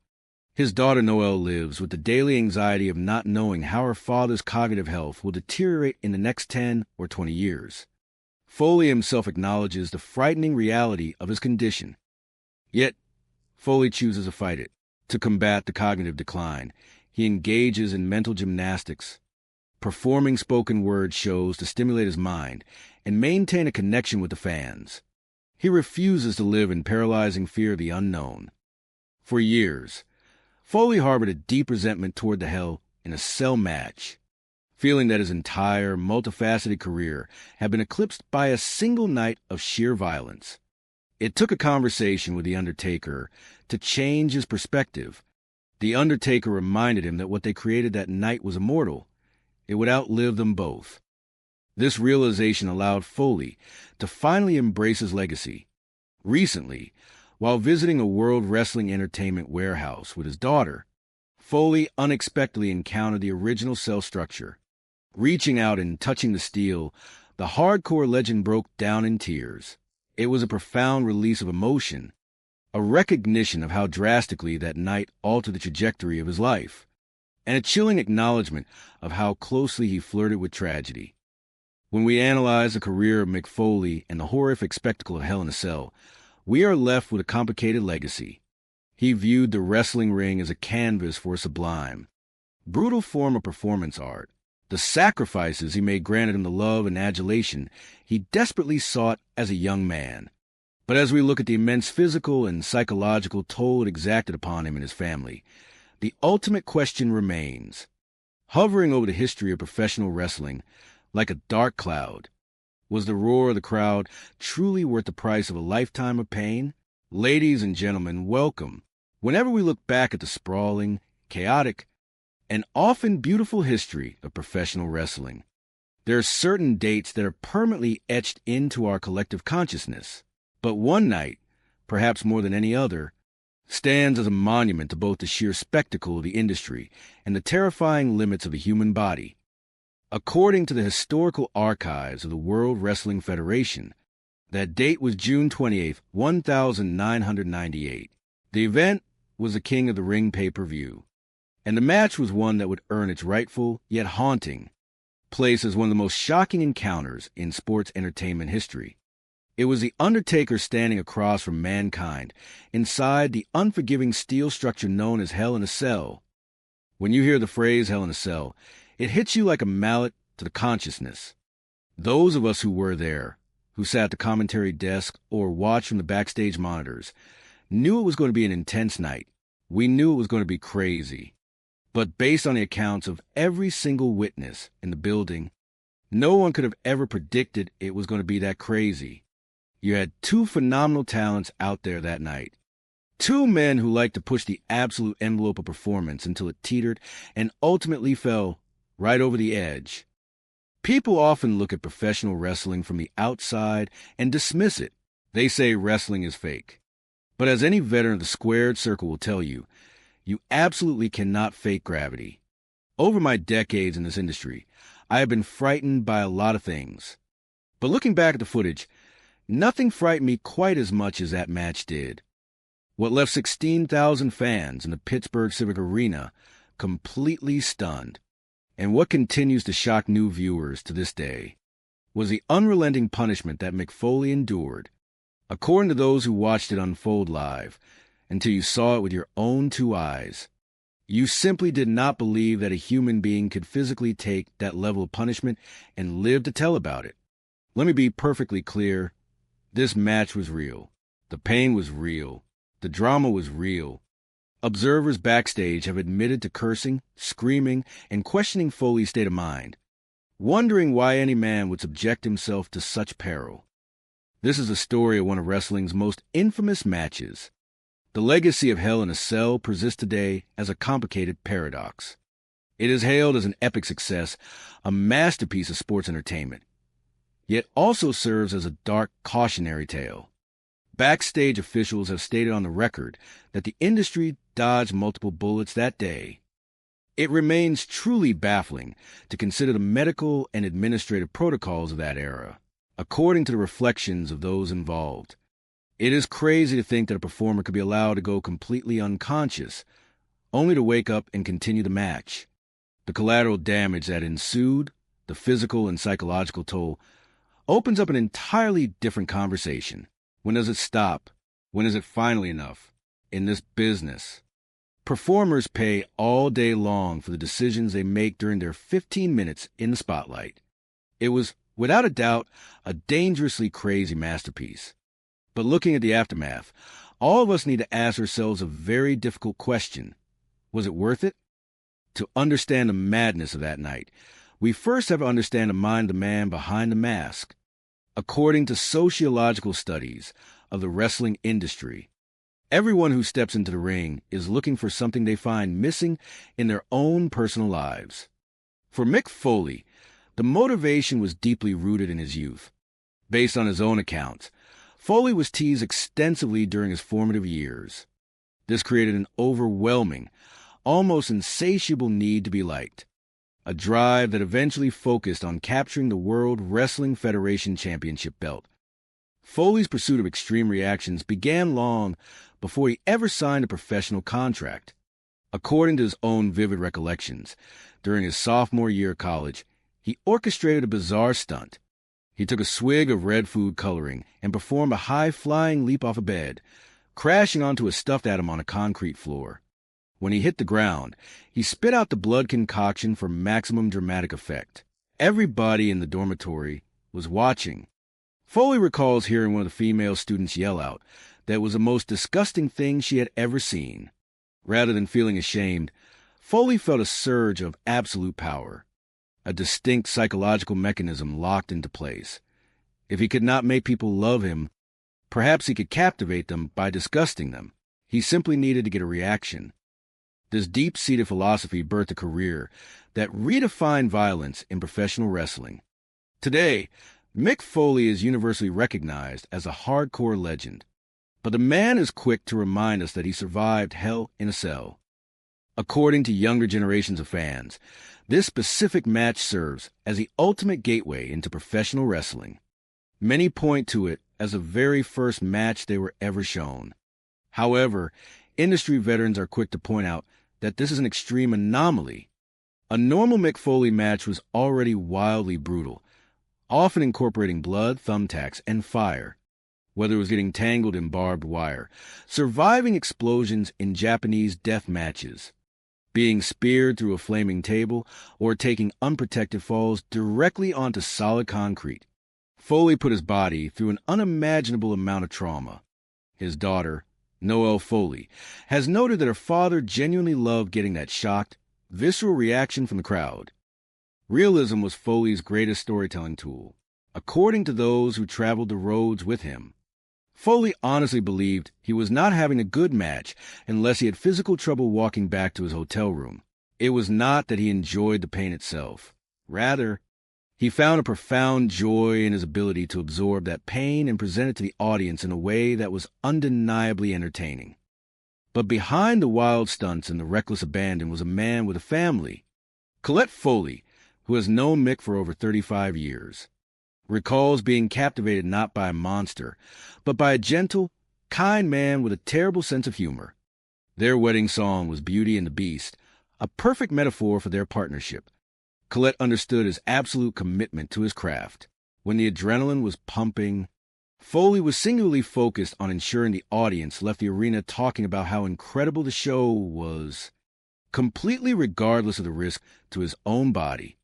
That drive pushed him to get crazier and crazier as his career progressed. This relentless drive led to the creation of Cactus Jack, a character that embodied pure, unadulterated chaos. Cactus Jack was charismatic, unusual, and seemingly unhinged. You simply could not take your eyes off him. Jim Cornette, who worked as an agent and producer for the World Wrestling Federation at the time, has praised Foley's in-ring psychology. Foley inherently understood that wrestling fans were drawn to performers who appeared totally out of control, individuals who seemed to be blatantly defying the script. By taking the audience on that unpredictable ride, Foley commanded their attention, and his reputation as a fearless brawler grew exponentially. In the early days of their marriage, the Foleys lived modestly.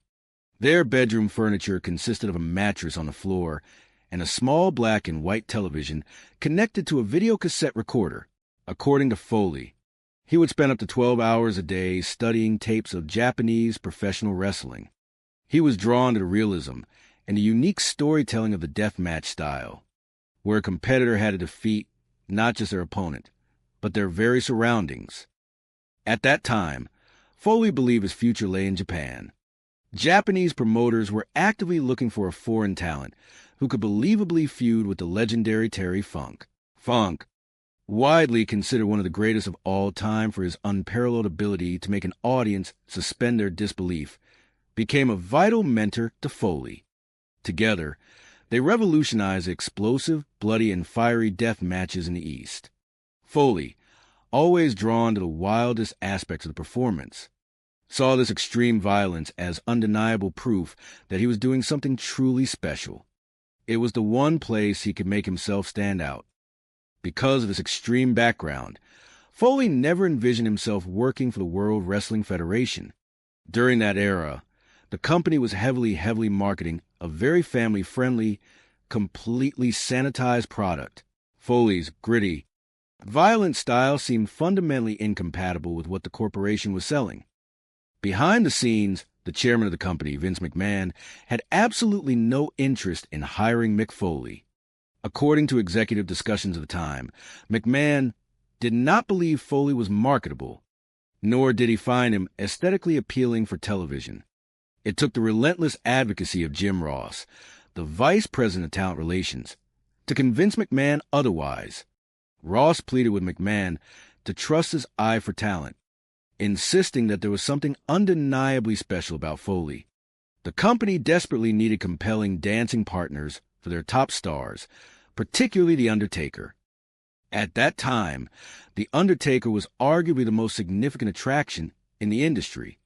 Management continuously paired him against giant, lumbering opponents, a formula that was rapidly becoming boring and predictable. Ross recognized that what The Undertaker truly needed was not another giant, but an unpredictable lunatic. According to backstage lore, McMahon finally slammed his hand down on a desk and agreed to bring Foley in, but with a strict caveat: they were going to cover up his face. McMahon viewed Foley as a nobody, a complete unknown. The creative team, including Hall of Famer Jerry Briscoe, was tasked with building a character completely from scratch. Thus, the character of Mankind was born. He was a deranged, tortured soul who dwelled in boiler rooms and pulled out his own hair. Industry experts universally agree that this bizarre concept would have been a catastrophic failure with any other performer.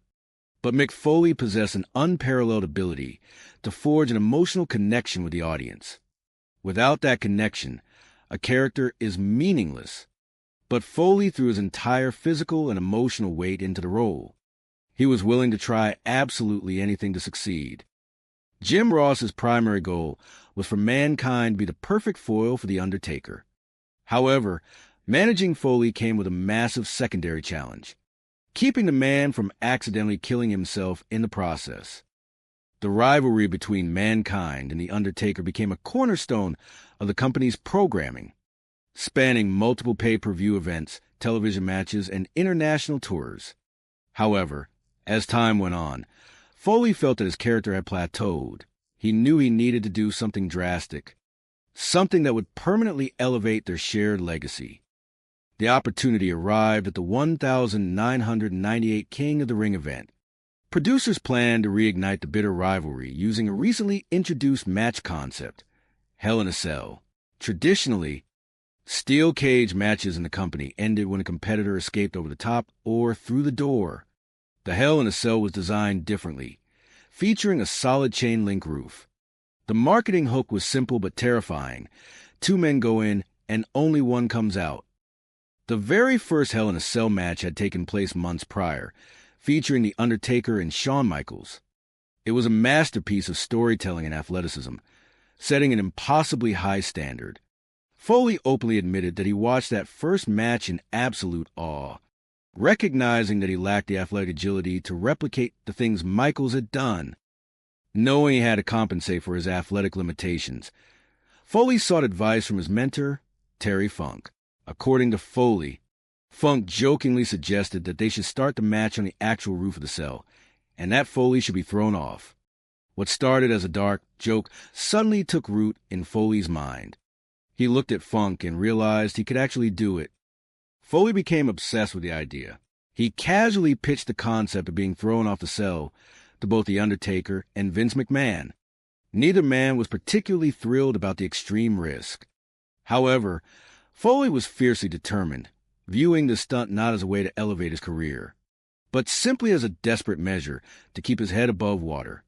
He genuinely believed that his run at the top was coming to an end. Despite having the high spots planned out, the sheer reality of the situation was daunting. Foley had absolute trust in The Undertaker's incredible physical strength and precision, believing that if his opponent could see the target, he could execute the throw safely. As the match approached, the tension in the arena was palpable. The commentators expertly set the stage, reminding the audience that the loser of this brutal contest might bypass the hospital and go straight to the morgue. When the bell was ready to ring, everyone backstage, from producers to referees, had their eyes glued to the monitors. And then the unthinkable happened. Instead of entering the cage door, mankind began to scale the outside of the steel structure. The crowd was enveloped in a mixture of shock and confusion. Foley himself would later admit that despite assuring management he was comfortable with the height, he was secretly terrified when he reached the top. When The Undertaker followed him up, the reality of the situation set in. Over 600 pounds of human weight was resting on a chain-link mesh roof secured only by plastic zip ties. With every step the men took, the metal gave way, sinking dangerously under their feet. The sound of zip ties snapping echoed through the arena, signaling that the structural integrity of the cell was rapidly failing. Foley attempted to execute a suplex on the roof, but The Undertaker wisely stopped it, recognizing the very real danger that they could both plunge straight through the breaking mesh. Instead, they brawled toward the edge of the structure. Down below, the Spanish announce table looked like a tiny, fragile dollhouse. The margin for error was virtually non-existent. Then it happened. A 300-pound man was grabbed by the collar and the tights and hurled from a height of 20 feet into the abyss. Time seemed to stand still. Foley crashed through the announce table with a sickening thud that silenced the arena before erupting into pure chaos.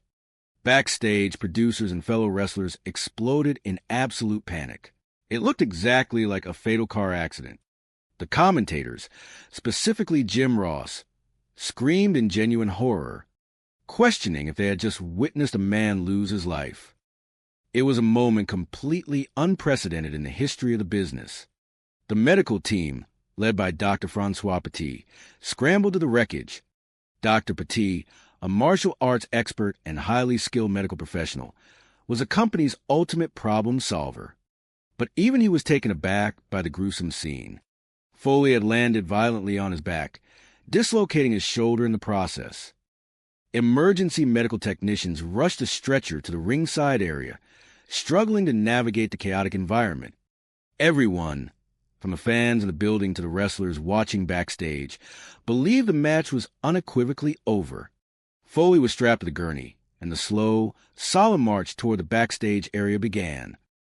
But Mick Foley is a man driven by the roar of the crowd. Realizing that the longer the drama unfolded, the more engaged the audience became. Foley made a decision that defied all medical logic. He rolled off the stretcher. He ignored the pleas of the medical staff and his colleagues. With a dislocated shoulder and a battered body, he began to climb the cell for a second time. The locker room watched in stunned disbelief. Even the most hardened veterans questioned his sanity. But Foley was resolute. He had pledged to deliver a spectacle, and he was willing to sacrifice his body to fulfill that promise. Once back on top of the structure, the next planned sequence was supposed to be relatively safe compared to the first fall. The Undertaker was scheduled to execute a choke slam, pushing Foley down onto the mesh to create a striking visual. However, the structural damage from earlier proved catastrophic. When the Undertaker drove Foley into the roof, the steel mesh violently gave way. Foley plummeted straight to the top of the cage, free falling to the solid wooden ring mat below. This was not planned. This was an unmitigated disaster. If the first fall was a spectacle, the second fall was a nightmare. Foley hit the mat with sickening force, the impact comparable to falling directly onto cement, to make matters infinitely worse. A heavy steel folding chair that had been resting on the roof fell through the hole right behind him, striking him directly in the face upon impact. For the first time in his career, Mick Foley was legitimately knocked unconscious. Panic consumed the arena. Colleagues flooded the ringside area. Dr. Petit and Terry Funk rushed into the cage. Foley lay completely motionless. The Undertaker, looking down from the roof, signaled to Funk, urgently asking him to check if Foley was still breathing. For 42 terrifying seconds, Foley was unresponsive. Backstage officials were desperately trying to figure out how to handle a situation that had spiraled completely out of control. In any modern context, the match would have been immediately stopped. But during that era, the show went on. Terry Funk, relying on pure veteran instinct, deliberately antagonized The Undertaker to buy precious medical time for Foley to recover. When Foley finally regained consciousness, his first sight was Terry Funk's shoes. Despite having no idea how he was still functioning, Foley's performer instincts immediately kicked in. Realizing he had a massive, gaping wound underneath his lip, he deliberately stuck his tongue to the hole to create a gruesome, unforgettable television visual. The impact of the chair had also knocked out his teeth, forcing one of them up into his nasal cavity. The match somehow continued, Foley, running entirely on adrenaline and instinct, even requested the introduction of thumbtacks into the ring. He intentionally threw himself onto the razor-sharp tacks, pushing his body past the very limits of human endurance. Finally, after 17 agonizing minutes, The Undertaker secured a victory. The Pittsburgh crowd was in a state of absolute awe. They had witnessed a level of sacrifice that was unprecedented. Foley had cemented his legacy, forcing the fans to respect his unbreakable will. However, the reality of the situation soon came crashing down. Backstage, the mood was incredibly somber. Colette Foley, watching from home with their young children, was frantic with worry. When she finally heard from him hours later, the relief was immediately replaced by tremendous anger at the sheer recklessness of his actions. When Foley walked to the curtain, he was greeted by Vince McMahon. The chairman thanked him for his incredible sacrifice, but sternly made him promise never to attempt anything like that ever again. As doctors meticulously plucked thumbtacks from his skin, Foley's mind was so severely clouded that he had to ask if they had even performed the thumbtack sequence. The physical toll was staggering. Foley suffered a dislocated jaw, a dislocated shoulder, a bruised kidney, and required 15 stitches in his face. Yet, in the strange economy of professional wrestling, the match was a monumental triumph. Within 6 months, Foley had achieved the impossible. He became the World Wrestling Federation champion. But the pursuit of that adrenaline rush came at a terrifying cost. The bar had been permanently raised, and Foley felt immense pressure to constantly over-deliver. Just 7 months after Hell in a Cell, Foley pushed his physical limits yet again in a notoriously brutal I Quit match against The Rock. against the advice of his peers. Foley insisted on taking unprotected strikes to the head. What was supposed to be a sequence of 5 chair shots escalated into 11 sickening blows. Foley was handcuffed, unable to defend himself, taking repetitive, concussive trauma directly to the skull. The psychological impact on his family was devastating. His young children sat in the front row, traumatized by the sight of their father being brutally beaten.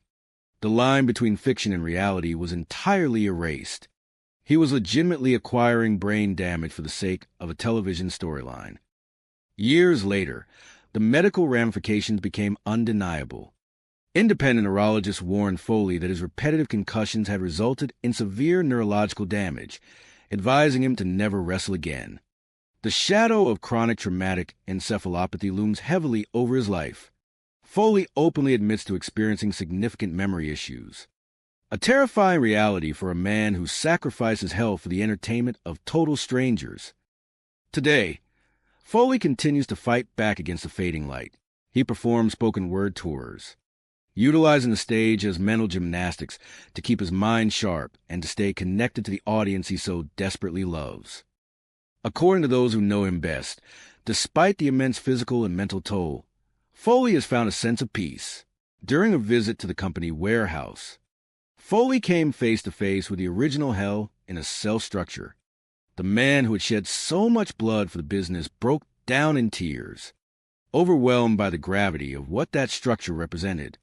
It was a stark reminder of his mortality and a profound realization of the legacy he had built.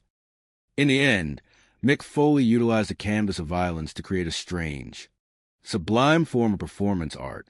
He risked absolutely everything for the roar of the crowd. While the medical consequences serve as a grim warning about the limits of the human body, the history books will forever remember the night a man refused to stay down, forging an unbreakable bond with the audience through blood, sweat, and sheer, uncompromising willpower.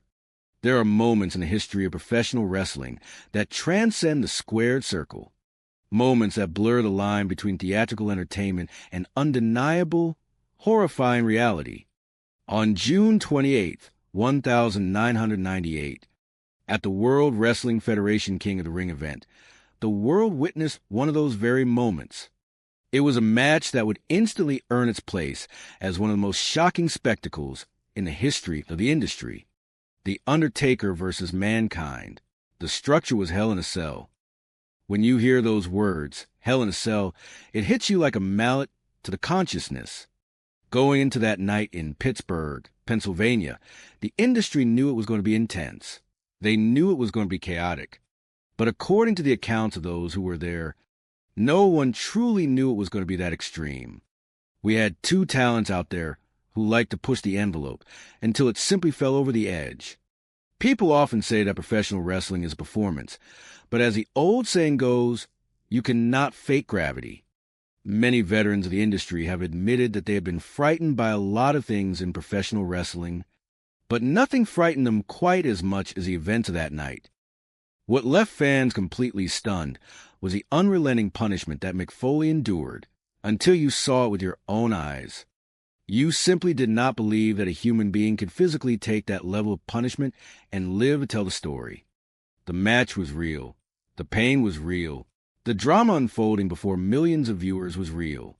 Backstage, agents and producers were cursing, screaming, and questioning why a man would willingly put his life on the line in such a manner. Why are you doing this? It is a question that continues to echo through the corridors of wrestling history. Today, the legacy of that infamous match persists as both an epic success and a grim cautionary tale. As observers reflect on it, the consensus is clear. The industry dodged several bullets that day. To understand how a man ends up plummeting from a steel structure, we have to understand the psychology of Mick Foley. According to his own reflections, everyone who gets into professional wrestling is looking for something they find missing in their own lives. For Mick, it stemmed from childhood. He was teased a lot growing up, which bred an overwhelming need to be liked, to be accepted, and ultimately, to hold the world championship. He often recalled a specific story from his sophomore year in college. He took a swig of red food coloring and executed a leaping dive off a bed, landing on a stuffed atom on a concrete floor. When he hit the ground, he spat the red concoction out. The entire dormitory was watching. When one of the girls yelled that it was the most disgusting thing she had ever seen, Mick Foley did not feel shame. He felt power. He concluded that if he could not make people love him, perhaps he could disgust them. He just needed to get reactions. He needed to be noticed. That was the genesis of the hardcore legend. If you look at the landscape of his career, Hell in a Cell is often viewed as the perfect gateway for new fans. Countless people point to that specific night as the first match they were ever shown. However, a normal Mick Foley match was already extraordinarily brutal. According to the archives, his matches involved thumbtacks, fire, barbed wire, and even composition for explosives during his tours in Japan. He was speared through flaming tables and took impacts directly on bare concrete. He put his body through an unimaginable amount of trauma. His daughter, Noelle Foley, has noted that her father truly loved getting that shocked, visceral reaction from the crowd. Realism was his primary tool. Mick Foley did not believe he was having a good match unless he had physical trouble walking back to his hotel room. According to his own words, he did not enjoy the pain itself, but he thoroughly enjoyed the fact that he could take it and present it to an audience in a way that captivated them. Behind the madness, there was a man. His wife, Colette Foley, who has known him for over 35 years, initially noticed his eyes. She saw a gentle, nice person whose terrible humor and corny jokes ultimately won her heart. Their wedding song was Beauty and the Beast, a fitting metaphor for the life they would lead. They were a team, and she understood his deep commitment to his craft. When the adrenaline was pumping, Mick Foley simply wanted the audience to leave talking about how great the show was, regardless of the personal risk. That drive pushed him to become increasingly reckless along the way. This drive birthed the persona of Cactus Jack, a wild and seemingly insane character who captivated audiences. Jim Cornette, who was working as an agent and producer for the World Wrestling Federation at the time, recognized that Mick was excellent with match psychology. Foley knew that the fans gravitated toward individuals who appeared completely out of control, someone who seemed to be going entirely against the script. He knew how to take the audience on a ride and elicit the exact response he desired.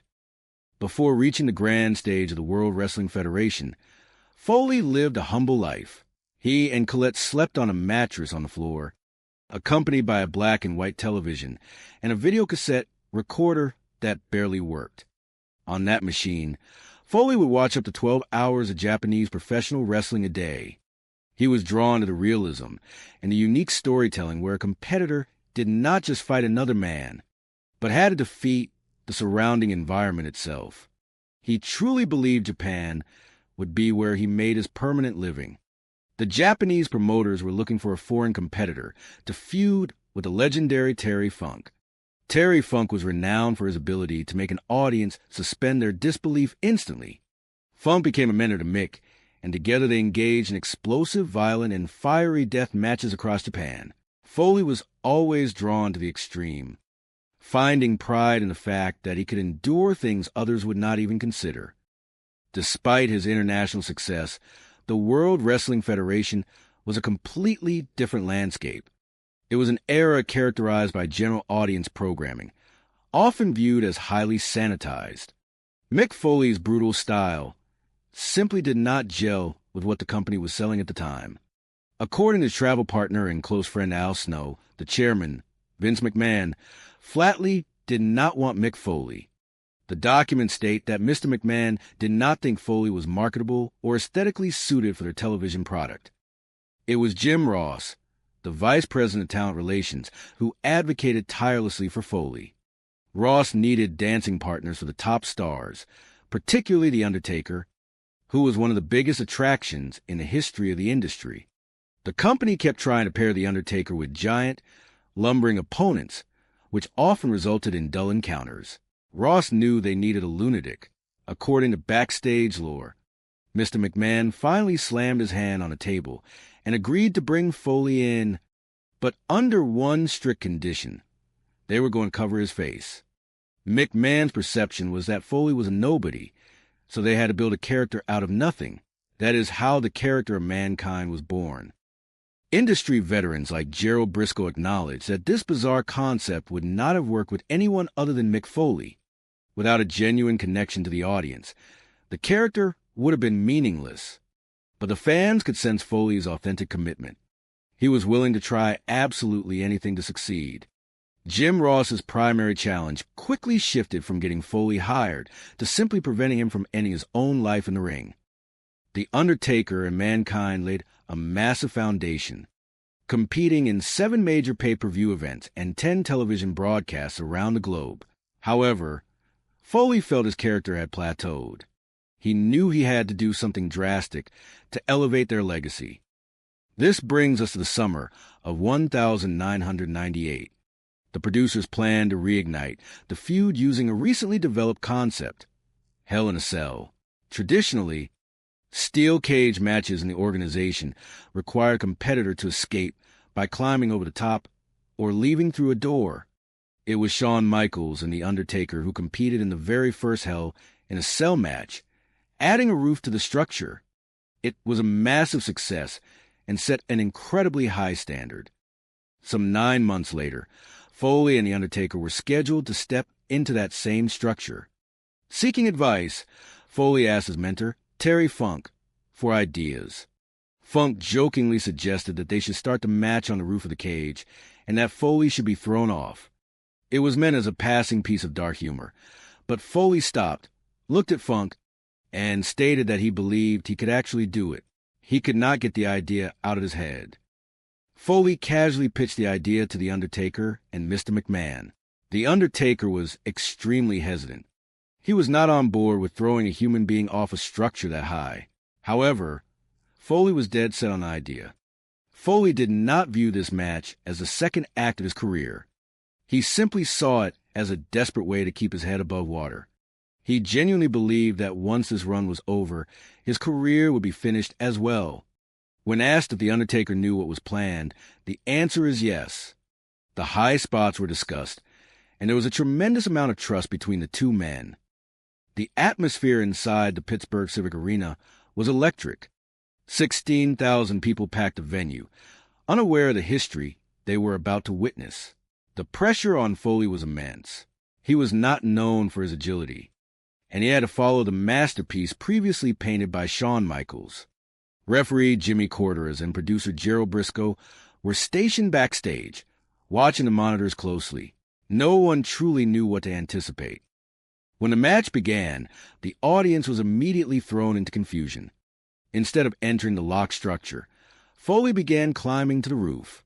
He had assured management that he was comfortable up there, but the truth was he was terrified of heights.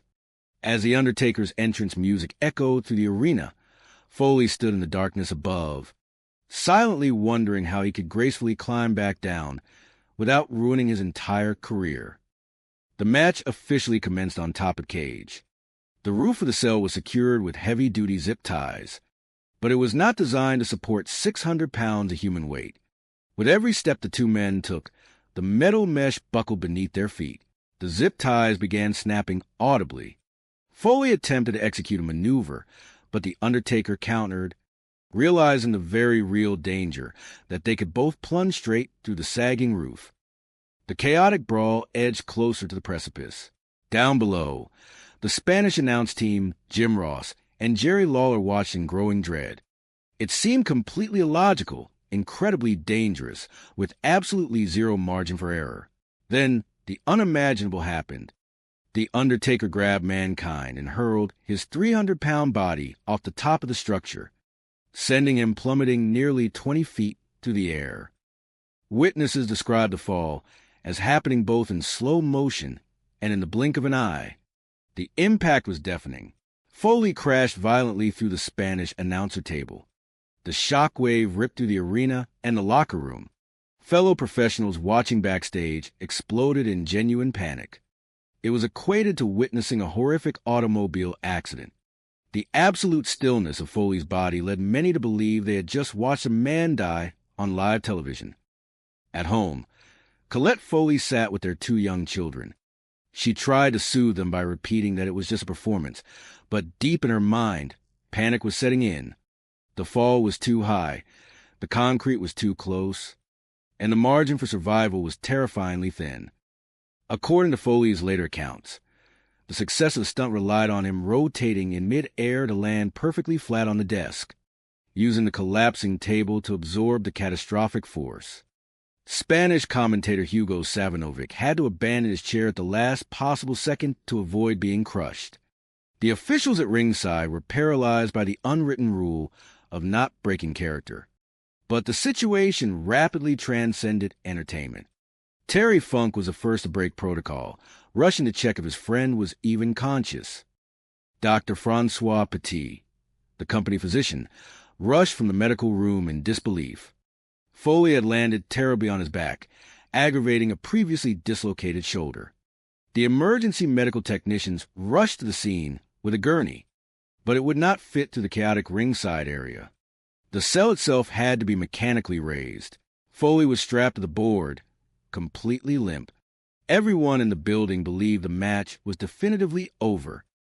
But as the gurney reached the aisle, the unimaginable happened again. Driven by pure adrenaline and an obsessive dedication to his craft, Foley forced himself off the stretcher, ignoring the pleas of officials, doctors, and his peers. He began climbing the monstrous structure for a second time. The audience was in a state of absolute disbelief. How could a man whose body had just been shattered possess the sheer will to climb back up? This decision, while cementing his legacy, led to a moment that was completely unscripted and infinitely more dangerous. The plan was for The Undertaker to execute a chokeslam, causing the mesh to bend for a dramatic visual. However, when The Undertaker drove Foley into the steel, the remaining zip ties violently gave way. The panel completely detached. Foley plummeted through the roof, free-falling directly into the center of the ring. This was not a stunt. This was a catastrophic failure of the equipment. Backstage, the panic turned to outright horror. Colleagues desperately tried to contact the production truck. The ring canvas is heavily reinforced. Hitting it is akin to hitting solid cement. To make matters worse, a heavy steel folding chair fell through the opening, striking Foley directly in the face upon impact. This was the first time in his entire career that Mick Foley was legitimately knocked unconscious. The cage was immediately flooded by medical staff and officials. Foley was completely unresponsive. The Undertaker, peering down from the broken roof, instructed Terry Funk to see if Foley was even breathing. For 42 agonizing seconds, Foley had no memory of what transpired. Terry Funk, relying on his veteran instincts, actually provoked The Undertaker into a brief physical altercation just to buy the medical team precious time. If there was ever a match in the history of the sport that should have been officially stopped, it was this one. However, the protocol of the era dictated that the show must go on. When Foley finally regained consciousness, the first thing he saw was Terry Funk's shoes. Disoriented and severely concussed, his mind immediately reverted to television production. Suffering from a massive wound beneath his lip, Foley deliberately pushed his tongue to the hole in his face, smiling directly into the camera. A tooth, dislodged by the falling chair, had somehow been forced upward and was visibly protruding from his nostril. The image was horrifying, authentic, and unforgettable. The match continued. Foley, operating on pure instinct and adrenaline, requested that thumbtacks be scattered across the ring canvas. He purposefully rolled through the sharp metal spikes, ensuring his body absorbed the maximum amount of punishment. Finally, after 17 agonizing minutes, The Undertaker secured the victory. The aftermath was sobering. As the medical team plucked thumbtacks from his flesh backstage, Foley asked The Undertaker if they had remembered to perform the thumbtack sequence, completely unaware that it had just occurred. Mr. McMahon approached him, expressing deep gratitude for his sacrifice, but strictly demanding that Foley never attempt anything like that ever again. The physical toll was severe: a dislocated jaw, a dislocated shoulder, a bruised kidney that lingered for 6 weeks, 2 lost teeth, and 15 facial stitches. Yet, The match altered the trajectory of Foley's life. The sheer reality of his sacrifice endeared him to the audience in a way no script ever could. Within 6 months, the man deemed unmarketable was crowned the world champion. However, the bar had been raised, and Foley felt an obsessive need to continuously over-deliver. Just 7 months later, he pushed his physical limits even further in a brutal encounter against The Rock. It was an I Quit match. The violence escalated beyond anything previously seen. Foley was handcuffed, completely defenseless.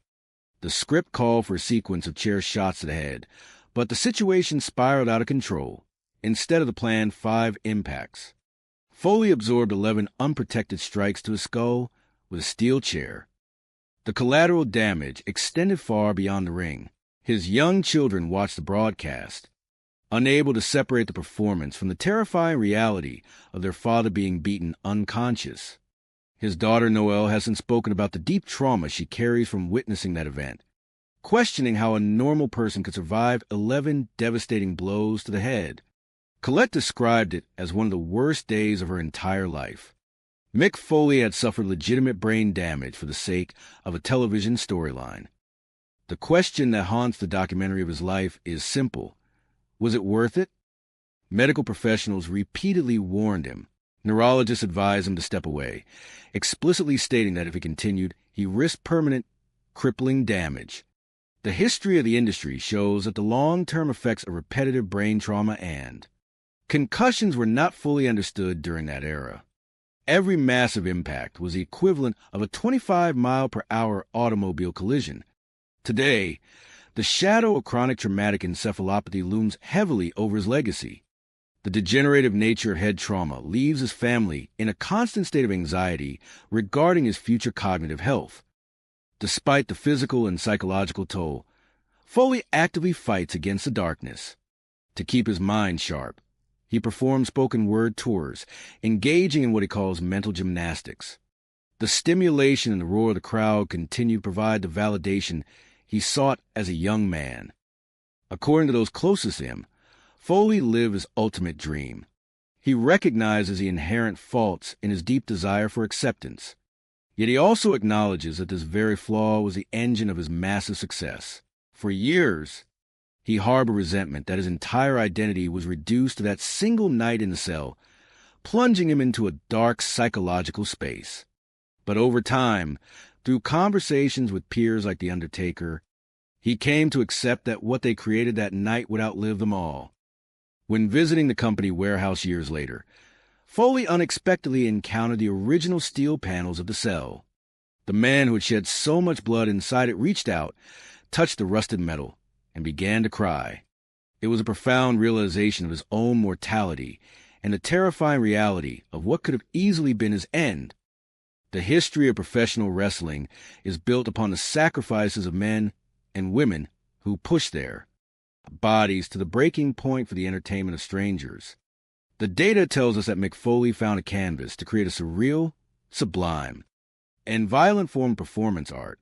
The risks were monumental. The physical costs were irreversible.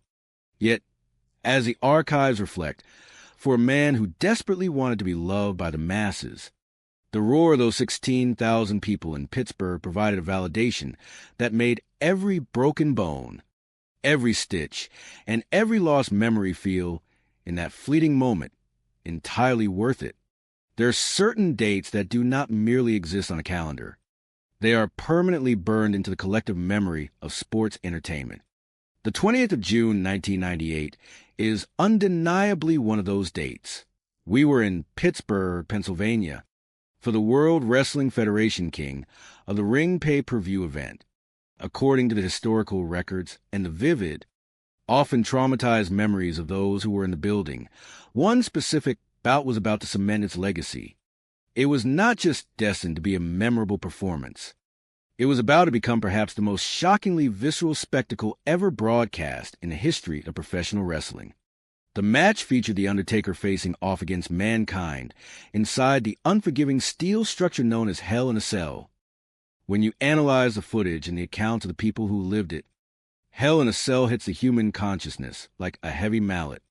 The audience and the professionals behind the curtain knew it was going to be chaotic, but based on the testimony of veteran insiders, no one could have predicted the sheer magnitude of the chaos. You had two talents out there in the ring who possessed a unique psychological drive. Individuals who liked to truly push the envelope until it teetered and eventually fell over the absolute edge of sanity. It is often said by critics that professional wrestling is a scripted performance. However, as the events of that night proved to the world, you cannot script gravity. Many seasoned commentators and agents have stated that they have been frightened by a multitude of things in professional wrestling throughout the decades, but nothing frightened them quite as much as the initial moments of that match, at least until the later stages of the bout unfolded. What left the fans entirely stunned, sitting in silence and disbelief, was the unrelenting punishment that the performer known as Mick Foley willingly endured. According to those watching from the arena floor and through television screens across the globe, until you saw it with your own eyes, you simply did not believe that a human being could physically subject themselves to such extreme trauma and live to tell the tale. This match transcended the realm of sports entertainment. The physical toll was real. The unimaginable pain was real. The sheer drama playing out in front of 16,000 screaming people was real. Backstage, close colleagues and friends were pacing, cursing, and screaming at the monitors, questioning the sanity of the man in the ring, asking the universe why he was subjecting his body to this level of destruction. Today, this event remains one of the most infamous matches in the history of the industry. The legacy of Hell in a Cell persists simultaneously as an epic, undeniable success of character storytelling, and as a grim cautionary tale for future generations. According to the professionals coordinating the event that evening, the industry dodged several fatal bullets that day. When we look back with a modern understanding of sports medicine and athlete safety, it is truly astounding to consider that the officials and management would allow a performer to lose consciousness and then simply permit the match to continue. The collateral damage that ensued from these decisions is a complex narrative of its own. It forces us to ask difficult questions. When does the spectacle stop? When is the sacrifice considered enough? The reality of this business is that a performer pays every single day for the rest of their life, for the decisions they make during their 15 minutes in the spotlight. It was, without a doubt, a dangerously chaotic masterpiece. But all of us, from fans to the executives, need to ask ourselves a profound question. Was the permanent physical cost truly worth it? To understand the events of June 1998, we must first analyze the psychology of the man behind the mask. According to behavioral analysis of performers, everyone who steps into a wrestling ring is desperately searching for something that they find missing in their own personal lives. For Mick Foley, the narrative begins in his youth. Based on his own accounts, he was subjected to significant teasing during his formative years, which cultivated an overwhelming, almost dangerous need to be universally liked and accepted. This psychological need became intertwined with his ultimate professional goal, to capture the World Wrestling Federation Championship belt. There's a documented incident from his time as a college sophomore that perfectly encapsulates his psychological drive. Foley reportedly took a large swallow of red food coloring and executed a leaping dive off his bed, crashing onto a stuffed prop on a solid concrete floor. When he made impact with the concrete, he intentionally spit out the red liquid concoction to simulate severe internal bleeding. According to his recollections, the entire dormitory was gathered to watch the spectacle. When one of the female students yelled out that it was the most disgusting thing she had ever witnessed, Foley did not feel shame. He felt power. He processed that reaction and concluded that if he could not force people to love him, perhaps he could command their attention by thoroughly disgusting them. He needed to generate emotional reactions, no matter the physical cost of his own body. He would eventually become known to the world as the hardcore legend, the man who survived Hell in a Cell. When analyzing the modern landscape of professional wrestling, Hell in a Cell is frequently cited as the perfect gateway event for new viewers. Countless fans state that it was the very first match they were ever shown, instantly turning them into dedicated followers of the product. However, as sports analysts point out, This creates a skewed expectation. New viewers often wonder if every match features that level of extreme danger, and the truth is, they do not. However, a standard performance by Mick Foley was always inherently brutal. His body of work regularly featured blood, thumbtacks, and fire. According to footage from his international tours, he subjected his body to barbed wire, endured explosions from chemical explosives during his time in Japan, and willingly took spears through flaming tables. He repeatedly absorbed the impact of falling directly onto exposed concrete. The sheer volume of physical trauma he put his body through is staggering. According to his daughter, Noelle Foley, her father genuinely thrived on eliciting shock from the audience. He sought out the moments that made people cover their eyes and gasp in horror. Realism was his primary psychological tool. According to his own admissions, he did not believe he had delivered a successful performance unless he experienced genuine physical difficulty walking back to his hotel room later that night. He has stated that he did not actively enjoy the sensation of pain itself, but rather he enjoyed the fact that he possessed a unique endurance to absorb it and present it to the audience in a highly entertaining manner. The emotional toll of his career choice extended far beyond the ring, deeply affecting his family. Colette Foley, who has known Mick for over 35 years, recalls her early impressions of him. She noticed the kindness in his eyes and his gentle nature, eventually falling in love with his terrible sense of humor. Their connection was profound, to the point that their wedding song was Beauty and the Beast, a fitting metaphor for the gentle man who portrayed monsters for a living. They operated as a unified team. She understood his unwavering commitment to his craft. When the adrenaline was pumping through his veins, his sole motivation was to ensure the audience left the arena talking about the greatness of the show, even if it came at his own extreme personal risk.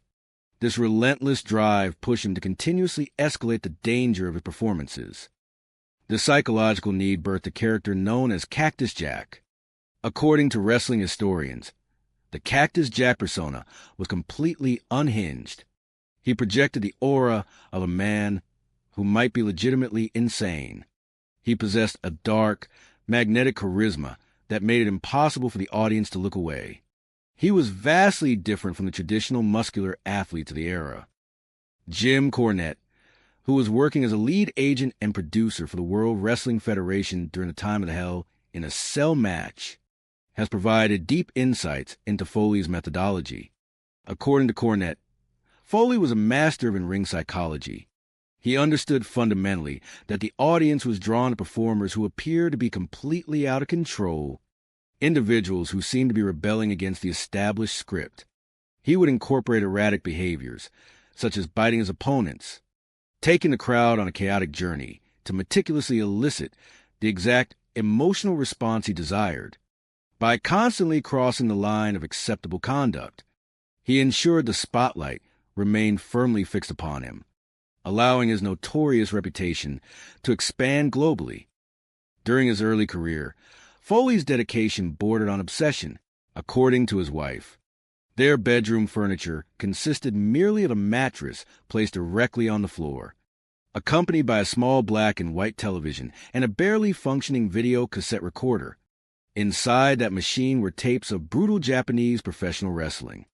Foley would reportedly study these violent Japanese matches for up to 12 hours a day. He was captivated by the realism and the gritty storytelling. In his mind, these matches were not simply about one man fighting another. They were about a man fighting to survive his physical surroundings. For a significant period, Foley firmly believed that Japan would be the primary location where he would make his living. The Japanese promoters were actively searching for a foreign athlete capable of engaging in a violent rivalry with the legendary Terry Funk, according to industry experts. Terry Funk was widely considered the greatest of all time regarding his unique ability to make an audience instantly suspend their disbelief. Funk eventually transitioned into a mentor figure for Foley. The two men began working together in Japan, participating in highly explosive, blood-soaked, fiery death matches that shocked the traditional wrestling world. Foley was naturally drawn to the most chaotic elements of the industry.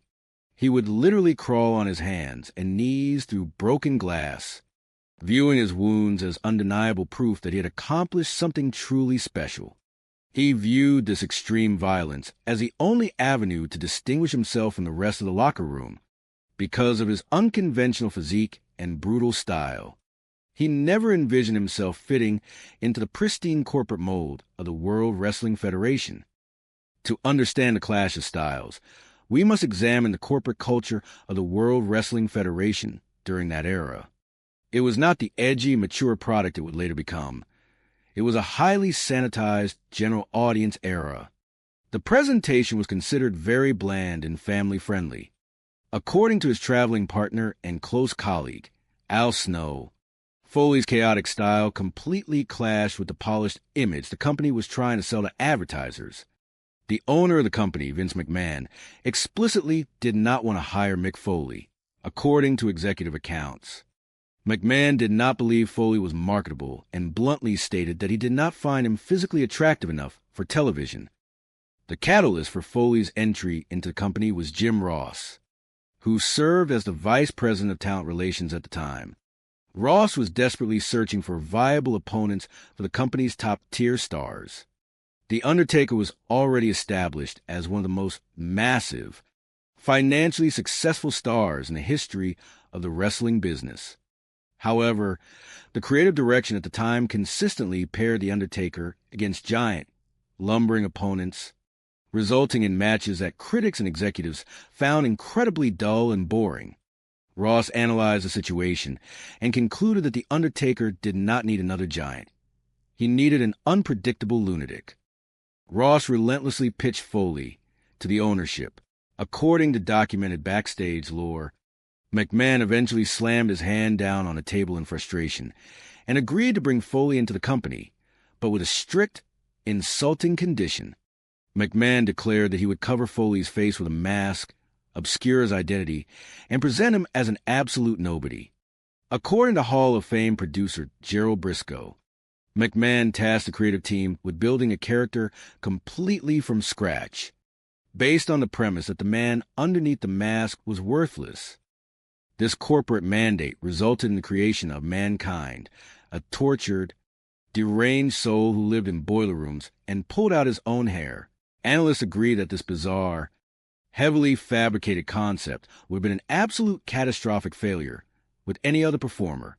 However, because it was Mick Foley under the leather mask, it succeeded without a genuine psychological connection to the viewing audience. Any character is completely meaningless. The fans possess an intuitive ability to sense a performer's true commitment to the role. The primary corporate goal was to position Mankind as a formidable adversary for The Undertaker. Behind the scenes, the producers faced a massive challenge. Foley was willing to try absolutely anything to succeed. As Jim Ross noted, Foley would not turn down any dangerous request. The agents suddenly found themselves burdened with the heavy responsibility of constantly monitoring Foley to ensure he did not accidentally end his own life in the pursuit of entertainment.